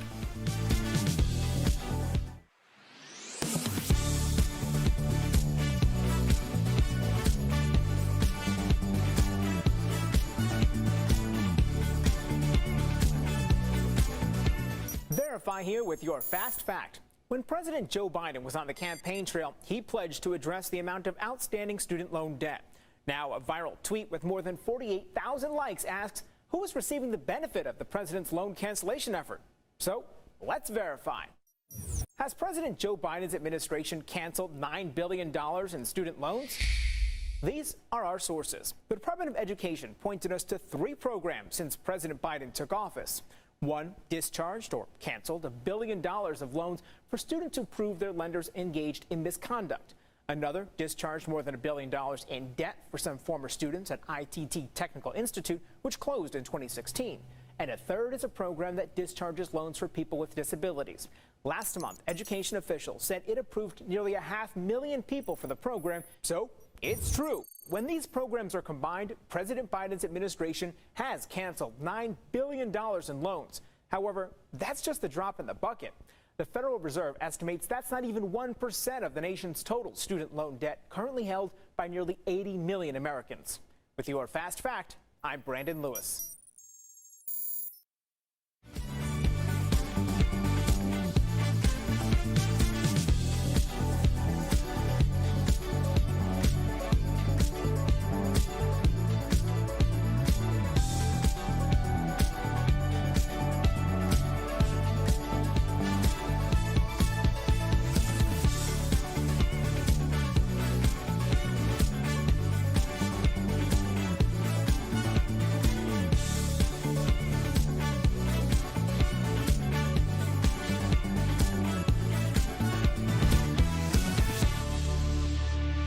Welcome back to DBL. Can you stop your body from aging? Well, according to a pharmacist who has studied health for 3 decades, you can slow it down. Earlier, we spoke with Greg McPherson to learn how. Greg, welcome to DBL. So you truly believe that in the next couple of years, living to age 100 or 120 will be the norm? Really, in just a couple of years? Well, yeah, look, absolutely. There are drugs and there are supplements that, when given to mice, can expand their lifespan by 30, 40, even 60%. So these are starting to become available to us, and what it's going to mean is that we have a much longer health span, which is the amount of time that we're healthy. Well, can you tell our audience, like, what are the biggest things that age us now? The primary reason that we age is actually is our DNA. Our DNA gets damaged over time through the diet and the things that we do during our lifestyle. And when that DNA gets broken, it actually starts to get a little confused, and that actually drives the aging process within our cells. So there are now molecules and things that we can do to actually slow that process down, just like you put sunscreen on your face to protect it from like UV rays. Interesting. Now, there are thousands of anti-aging products. I know because I've tried them. But what makes your pointers different than what's already out there? What separates yours? Yeah, you're absolutely right. There's just so many things out there talking about anti-aging. I think really what makes my book different is actually the deep science behind it. What I'm talking about and the theories inside the book are actually from leading researchers and scientists who are really starting to unpack aging. And we now have things that we can do that are accessible to all of us, which is what I put into the book. And also these molecules I was talking about, we can access things like hobamine, NMN, and fisetin, which actually slow the aging process down. Wow. Fascinating. You also recommend intermittent fasting, which our co-host Jeff, who's not here today, but it's something that he swears by. So why is it important to you to do this intermittent fasting, and how do you personally get through the hunger? Yeah. I love food, right? So I've got to do something about that, especially heading into my 50s. So I fast for 2 days a week and then just have one meal. And because when we're hungry, it allows our body, well, it triggers cascades essentially, which help create, like almost do housekeeping in our body. And so when we eat all the time, we don't get the opportunity to do that. And it means our body doesn't break down the cells that aren't working so well. And over time, it actually compounds and it can actually shorten our life. Wow. That makes sense. Yeah, and Neanderthals back in the day, they had to get hungry enough, and that's sort of what intermittent fasting is going back to. I don't hungry enough. Well, I don't do it because I'm too hungry, but I'll work on it. You've also said that exercise helps repair cell damage, but you actually have a warning about how you schedule it. Yeah, it's really important that you do exercise regularly so that your body gets used to it. If you go out and do a run once a month and just hammer yourself, it actually is quite damaging and puts a lot of stress on your body. So your body's an amazing thing, it adapts, and so if you do exercise regularly, that's how you're going to get the most benefit from it. Interesting. It all makes sense, right? Our bodies are machines, and someone like Greg is helping you fine-tune them, oil them. I like it. To our viewers out there, to learn more ways to slow down the clock, get Greg's book, Harnessing the 9 Hallmarks of Aging to Live Your Healthiest Life. Greg, thank you so much for joining us. This is incredible. I can't wait to read your book. Thank you. Great to talk with you. Bye. Take care. We'll be right back. Promotional consideration is brought to you by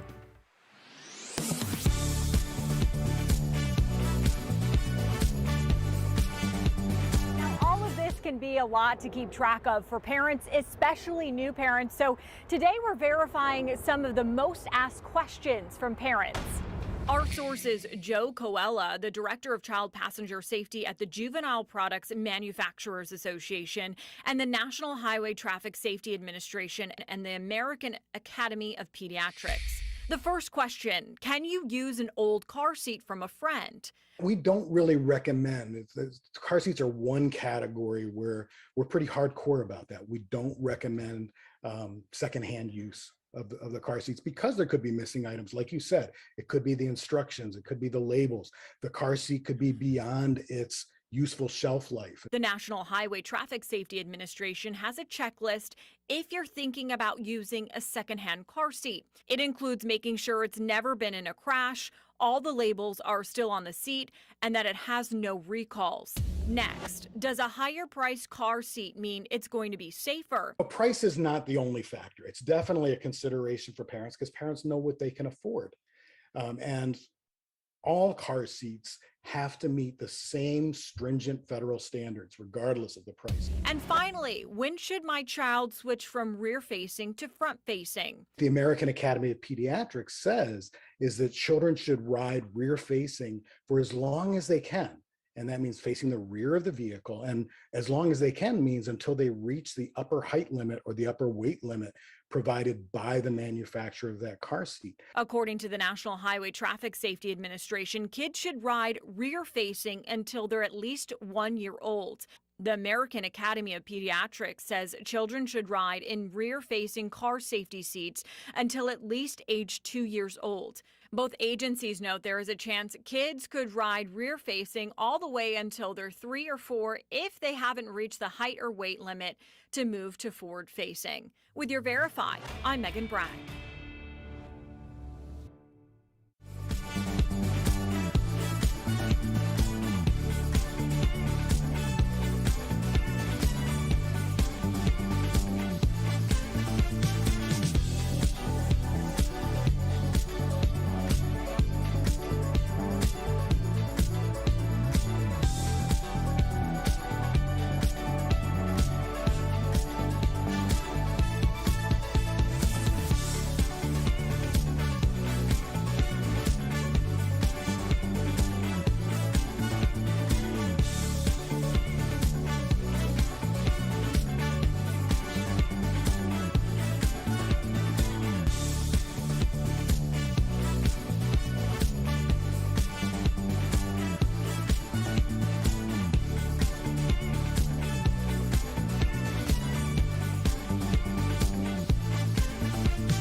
Welcome back to DBL. We love sharing your comments. Okay, so John says, I appreciate the experts you bring on, like Dr. Coley, because I'm always learning something. Vinnie Politan was really great too, former prosecutor. And Jessica says, I got the J&J shot like Sam, and I feel frustrated. Seems like we are always behind the others. Yeah. Yeah. I know what you're going to do, and I'm not going to let you. If you're leaving us, you can watch the second half of the show online. Watch on YouTube, dailyblastlive.com, or our DBL mobile app. But if you're sticking around, here is what's coming up. We are checking in with co-host Lindsay Granger live. We can't wait to catch up with her while she's on maternity leave. And from history-making moments to controversial contestants, we're talking all about the season premiere of Dancing with the Stars next.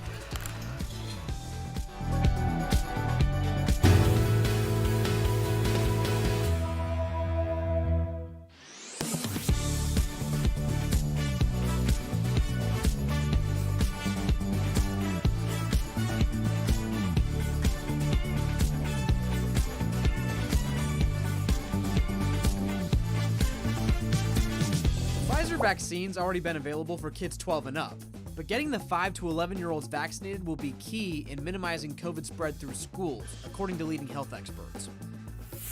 For these elementary school kids, Pfizer tested a much lower dose, about a third of the amount that's in the current shots. Even still, Pfizer says in tests the kids in this age group had antibody levels just as strong as teenagers and younger adults after their second dose. The side effects were also similar with teens getting the shot, like sore arms, fever, and achiness as their immune systems responded and got to work. The kid dosage was found to be safe, without any long-term side effects reported. However, this is still an initial study, and the FDA will require larger studies to learn more. Kids are still at a lower risk of developing severe cases of COVID compared to older adults, but there is new urgency to get them vaccinated as the school year continues and as the Delta variant continues to spread. More than 5 million kids in the U.S. have tested positive, and at least 460 have died, according to the American Academy of Pediatrics. The FDA told the Associated Press they hope to evaluate the data from Pfizer and make its decision within a matter of weeks.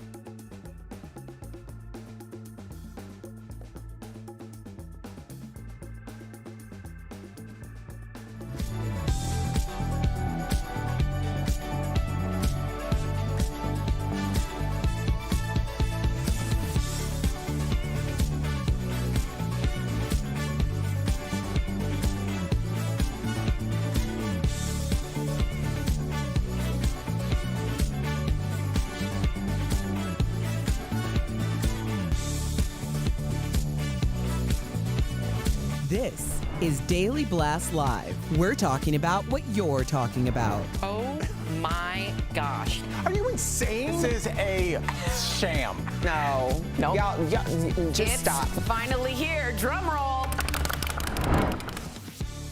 Welcome to DBL. I'm Sam here with Al, Jeff, and Erica. Let's get started. So the stars are back in the ballroom. Last night, the 30th season of Dancing with the Stars kicked off. All eyes were on Olivia Jade, who performed a salsa with her partner Val. She got good scores from the judges, but some people on social media blasted Olivia after she said she is best known as a social media influencer and made no mention of the college admissions scandal. Beverly Hills 90210 star Brian Austin Green got paired with his real-life girlfriend, pro dancer Sharna Burgess, but people are saying that's an unfair advantage. Martin Love, or Cove rather, from Cobra Kai, underwhelmed the judges and barely even moved on the dance floor. I love it. Okay, and JoJo Siwa made history by dancing with a same-sex partner. The pair recovered after JoJo's partner stumbled during the routine. Still, JoJo received the highest score of the night. Okay, let's go back to Olivia Jade because that's what all of our viewers are talking about as I speak. They feel like that she should have taken that first opportunity, Al, to talk about her involvement with the college admission scandal and not brand herself as a influencer when most people don't know her as that. Right. I mean, this is up to your PR. They sit down before you go out for something as big as a show like this, and you discuss your strategy. You say, are we going to steer into it, or are we going to kind of put it to the wayside? And both have worked for different celebrities in different situations. She's choosing not to address it and move forward. And at 19 years old, I don't know if I wouldn't tell a 19-year-old that I loved Erica, you made a big mistake, coerced by some adults. Let's try and move forward and have you grow as a person rather than continue to regress. I get that people wanted her to address it, but it's also well within her right not to. Yeah, I mean, at what point do you move on from this, Erica? You're talking about comebacks. When do you move on? Her parents went to prison for this. They went to jail for this, right? She's paid her dues to society. They paid their dues to society. It's time to move on. If she's 30 years old, does she have to answer, oh, yeah, you might know me from the college admission scandal as well? It's in the past. It's over. Yeah, I can understand this from both perspectives. I do think that everyone is deserving of the comeback they're willing to earn. And, you know, in all fairness, to be honest, she was a child when all of this went down. So I think if this was a different situation and it didn't reek of just grotesque privilege, we'd probably be thinking of this a little differently. But here we are. This is a litmus test for the soul of America. How do people feel about Olivia Jade? But also, it's a strategy. If she gave everything up, you can't give everything up the first episode. You got to wait. So if people want to know straight from her mouth, then they're going to have to keep her on the show. And that's just the way that this show works. It's a redemption story for everybody. Yeah, I do think at some point we're going to hear her story. And Tyra Banks, when we had Tyra on the show, she did allude to that. Do you remember that?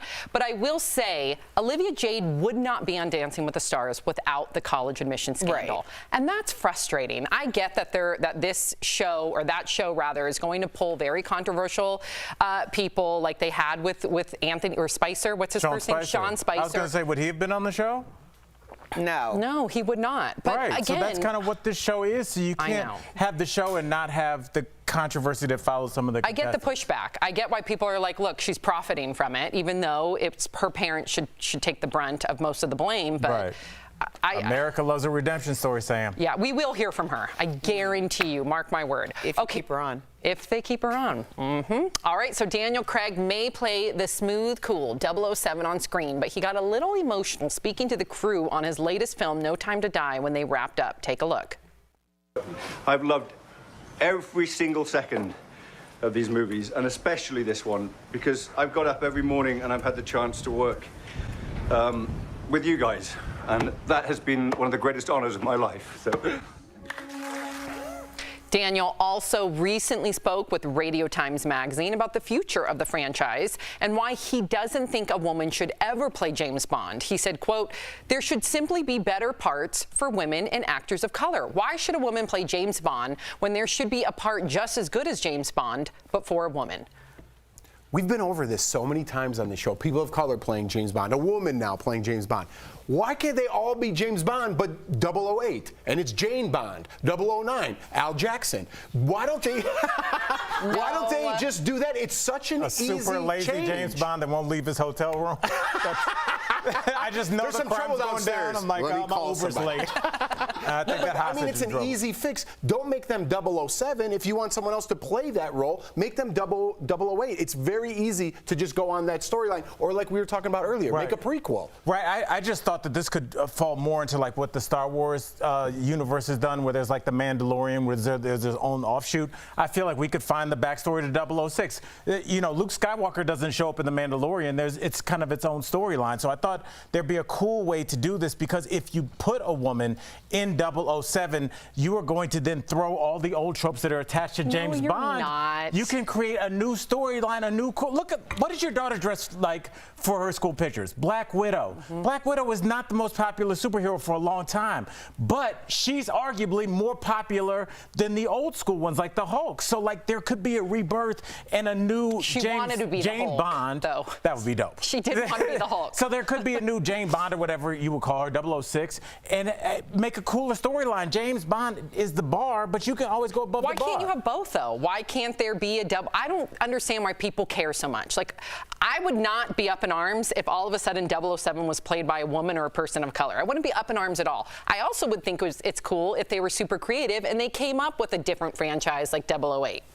Super creative. I have never been a James Bond fan. I know that a lot of, I mean, not that I don't like it, it's just that I don't follow it. And I know that there are people who are like very into this whole storyline. I don't understand it. The last I heard, Daniel Craig wasn't even interested in being James Bond. So I don't know. But I do agree with one part of his statement. Why aren't we creating storylines? And that's always been my thing.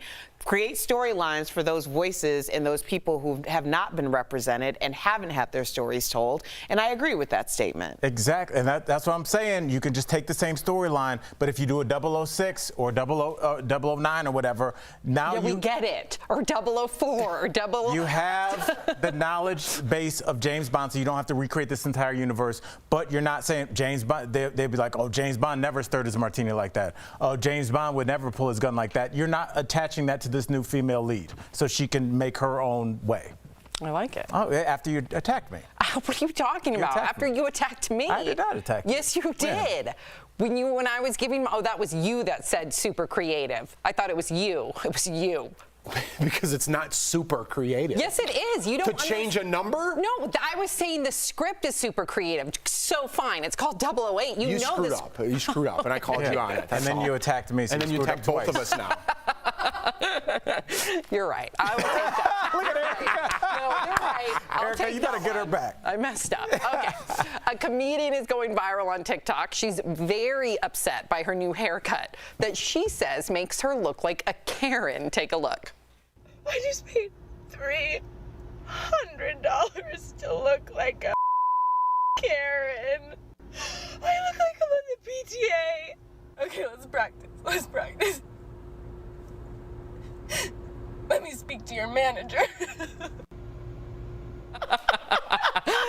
Oh my gosh, this is hilarious, especially because, let's put the Karen aside from it. It's just relatable. We've all paid money to get a haircut and then gotten in the car because for some reason I don't speak up. Right. And you get in the car and you're like, I don't like it. Well, that was going to be Look, he's shaking his head. That was going to be my question as a dude, and I guess I'm going to ask you too, Jeff. Do you guys notice, like, in the middle of the haircut that this might be bad? Like Karen is actually shaking her head off camera. Yeah. Like, do you guys know? Because, I mean, black dudes, they just hit you with you don't even think about it. So this is foreign to me. I don't know. I just remember one day, this was like very early on in my natural hair journey, and I went to get my hair done in between shows, and when I came back, and nobody wanted to say anything because they were like, there was like this sensitivity issue thing, and I'm like, I know. Like, it was like cut up. There was all sorts of things happening, and it was so, my hair shrinks. So if it's wet and I don't have it dried properly, it was like just. It was so sad. It was the beginning of your journey. I remember our boss being like, it's different. When you left, so I had to go in the hair and makeup room and wash my hair down just so you could see it because you couldn't see it on camera. It was so shrunken in. But Lord have mercy, that is the worst feeling when you're in the car and you're like, and then you have to get back on television. Like, Lord. Lord. And you paid for it. That's what's annoying. You're like, I paid to look like this? Yeah, because when you go to a new person, you know, I have the same barber now since I got here, and so I could tell, like, what's going on? You know, stop. Right. But, you know, sometimes I've been in chairs where you're around and you know it's bad, and you're looking in the mirror and you're like dodging the like snips. And I'm like, I think it's good. I think I'm just gonna take it. I'm gonna take the pain and just go home because you know it's bad. You know you're gonna have to go to someone else to fix it, but you keep telling them and they don't understand, and you just have to move till they're just like, okay, and they take that thing off your neck for no reason. No, and it's like you say a trim and it's never a trim. It's never a trim. Because they feel like they're artists. They're like, I don't just trim, I create. Have you ever popped up during a trim? I've jumped up out my seat so they couldn't. No, you did not. Yes, I did. That's what you know how hard it is to grow out curly hair? Yeah. It takes 4 times as long. Don't just be going willy-nilly chopping. What you doing? Chopping off 12 months. You got to work on the head bob. Work on the head bob.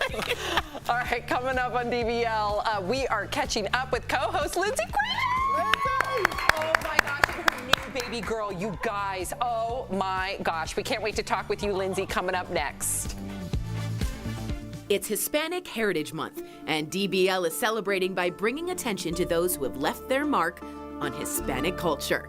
Today, we honor Sonia Sotomayor. In 2009, she became the first Hispanic Supreme Court Justice of the United States.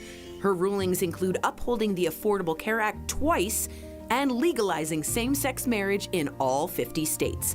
Recently, she has taken on the state of Texas, writing a scathing letter about the state's abortion bill, proving she's a judge who will always speak her mind and stand by her beliefs. Closed captioning provided by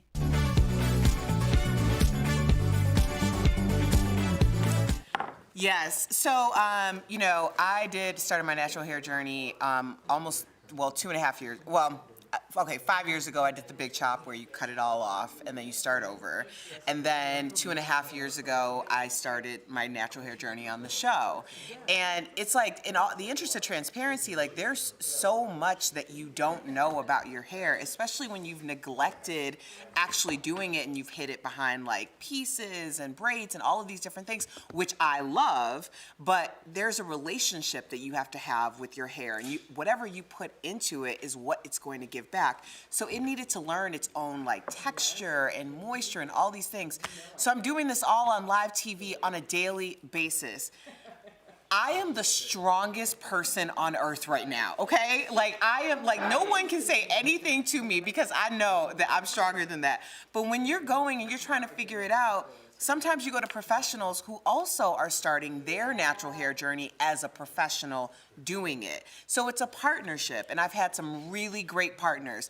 In fact, I've had very few bad experiences, but occasionally something happens where someone treats your hair the same way that they treated a different texture, and it just doesn't work out. So when you're on live TV, that manifests in some pretty awkward moments, but you know what? We've gotten through. I'm at a point where I feel very confident about the way I look and how my hair is going to go.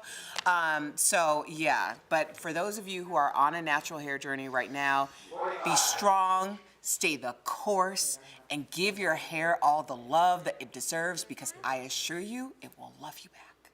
It will love you back, baby.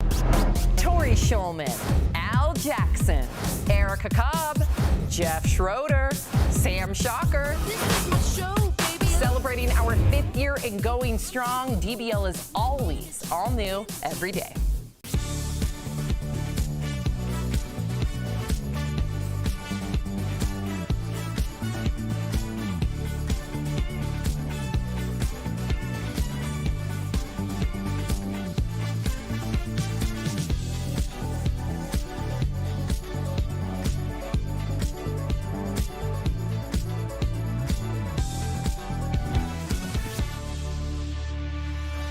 Welcome back to DBL. In August, our co-host Lindsay Granger welcomed a beautiful baby girl, and we wanted to check in to see how the new family is doing. So here's a peek at what they've been up to. All right, how has life changed since having the baby? Every single thing is like, she's the boss of my life. I have no control. Are you holding your pacifier by yourself? When she's tired, I gotta be tired. When she's up, I gotta get up. Yeah, spend no sleep. You like me? He looks just like you. And I've been earning the right to be called a dad. I want to tell y'all right now. Yeah, I left him here for a couple hours, and he had a couple of bottles of pumped milk, and he was, rationing them things out because we just started pumping. And what happened? She screamed for like 2 hours straight. I didn't want to see her cry. But now I know that if she cries, nothing happens. So I'm just learning every day. Oh. My favorite part about seeing you as a mom has been seeing your growth. Seeing you, gain patience out of nowhere. The most rewarding part for me, it was crazy in the hospital, when I heard her cry. Sorry. And you saw me. Like they put her on me chest and they were like, "Do you like her?" And I was like, "I really like her," like hysterical. And so me just learning how to love her every single day is probably the best, coolest part for me. And now it's just like full speed ahead. Full speed ahead, Gosh, Lindsay joins us live. There she is. It is so good to see you. Hi, guys. Honestly, Lindsay, we are just in awe of how you've embraced motherhood, how you've just shined in so many different aspects, and I can't tell you how beautifully perfect your baby girl is. Thank you. It's been so crazy and fun. Like, on the one hand, I'm like, I'm never going to be able to get ready for this moment and be a mom. But then 2 weeks, 3 weeks in, you're like, okay, holding her with like one hand. Like you told me, Sam, picking up things with my feet, like, just like moving around like a pro. Girlfriend, first of all, I did just see y'all, so I'm not going to be weird about it. And you did all the things. I mean, you had a baby, you got a new house, and I know how you're doing, but tell everyone else how you're adjusting to your new family and all the new great blessings that they've brought. It's amazing. Like, I think that as someone who you guys make fun of because I can sleep till noon as a grown woman, I can't do that anymore. But I'm really adjusting. Like, I don't feel exhausted. I thought if I got no sleep, I would feel that way. It's just like been a blessing. And plus I had my mom, Colin's mom, and my dad here for like a month almost helping out. And then all of you guys, like these flowers behind me, Al gave me, Jeff gave me some of the zip things that I can easily change her diaper, which have been a blessing because snapping those things at 2 o'clock in the morning will not work. And Erica, you did so much for us. So I really just appreciate having a family out here and really feeling like I have a support system, including Bert and Lynn, our bosses. They've been awesome, just really helping me through this whole process. Yeah, I mean, full disclosure, Lindsay, when we left your spot last night, my girl Mara turned to me and goes, "How did they look like that? Like, you guys looked so chill. You guys looked like pretty well rested for new parents, and we're just happy for you guys and your little bundle of joy there. Just made our night." You're holding your daughter there, and has having a daughter made you look at your mom differently and like her journey with you? Yeah, because I know that, when you're like a bratty teen, you kind of just like talking back to your mom, doing all this stuff. Like, she can look at me and be like, "Listen, I missed sleep for you. I changed you. I did everything for you." So like, I can't imagine this kid when she's gonna get sassy, I'm sure, in her teens, like all kids do. Like, excuse me. So like, yeah, I think that, I respect my mom and I've always have, but I understand like what she went through to raise 3 of us was probably crazy. And so you just look at your parents differently as a whole, and you just kind of like, as you get older, I think naturally you embrace a new relationship with your parents, where you talk to them about more stuff and become their friends. But now I think I really have a whole different perspective and respect for what they did for us and how they raised us to be the people that we are. They raised a great daughter. I know. I just wish we could have you on like all the time, like with your daughter. Just come in the studio. Let me tell you, getting this makeup on was a disaster. Colin was trying to feed her, she was crying. So let me tell you, it's probably not happening that often, but I will do my best. Or come on with no makeup. We're so proud of you, Lindsay. Enjoy your time with your baby girl, and we cannot wait to meet her in person. Thank you. Say bye, Kinsley. Bye, Kinsley. Love you, girl. See you later. Guys. We all know.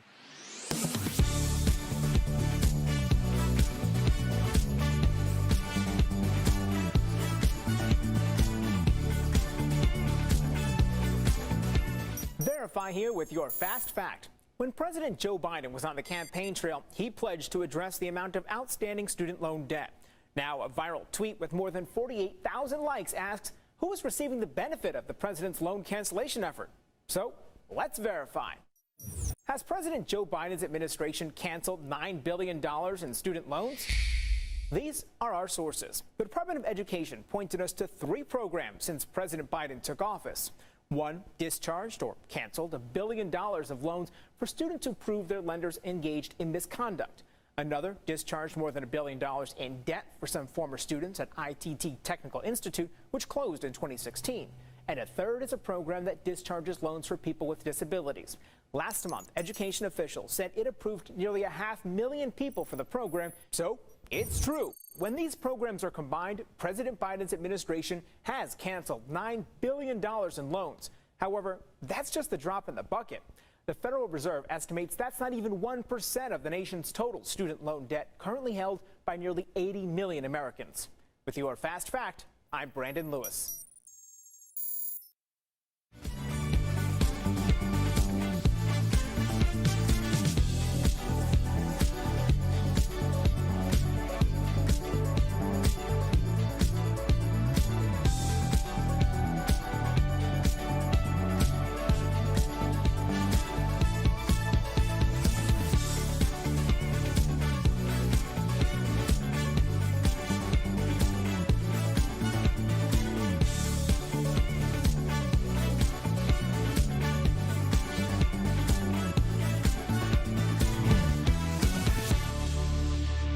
Welcome back to DBL. Are you planning to retire early with health care tied to employment in the U.S.? Early retirees can have a hard time getting covered until their Medicare benefits kick in at 65. So we're going to chat about it on today's Bang for Your Buck presented by The Hartford.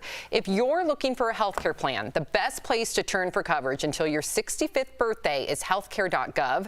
Recent changes limit the cost of ACA health plans to just 8.5% of your income. You can keep the plan for as long as you need, and they're available to almost anyone who needs health insurance. You can also explore your state's Medicaid coverage if you'll have a small retirement income. And for people leaving a full-time position with benefits, COBRA could be the option for you. This plan lets you keep your employer health insurance by paying the premium yourself. So for quality and affordable insurance, the Buck's got your back. The Hartford will be happy to provide you solutions. Call the Hartford at 1-800-683-7108 or visit thehartford.com to learn more.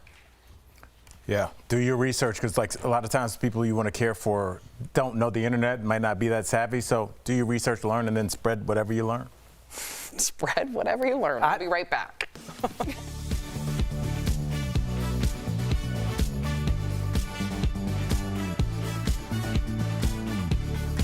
Promotional consideration is brought to you by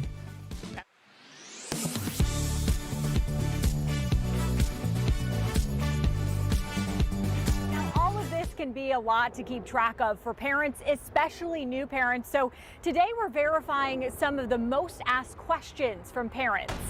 Our source is Joe Coella, the Director of Child Passenger Safety at the Juvenile Products Manufacturers Association and the National Highway Traffic Safety Administration and the American Academy of Pediatrics.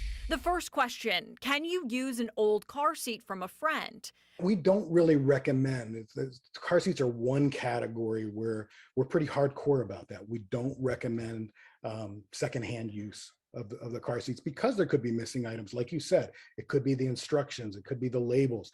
The car seat could be beyond its useful shelf life. The National Highway Traffic Safety Administration has a checklist if you're thinking about using a secondhand car seat. It includes making sure it's never been in a crash, all the labels are still on the seat, and that it has no recalls. Next, does a higher priced car seat mean it's going to be safer? But price is not the only factor. It's definitely a consideration for parents because parents know what they can afford. And all car seats have to meet the same stringent federal standards, regardless of the price. And finally, when should my child switch from rear-facing to front-facing? The American Academy of Pediatrics says is that children should ride rear-facing for as long as they can. And that means facing the rear of the vehicle. And as long as they can means until they reach the upper height limit or the upper weight limit provided by the manufacturer of that car seat. According to the National Highway Traffic Safety Administration, kids should ride rear-facing until they're at least 1 year old. The American Academy of Pediatrics says children should ride in rear-facing car safety seats until at least age 2 years old. Both agencies note there is a chance kids could ride rear-facing all the way until they're 3 or 4 if they haven't reached the height or weight limit to move to forward-facing. With your Verify, I'm Megan Bragg.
Tomorrow on DBL.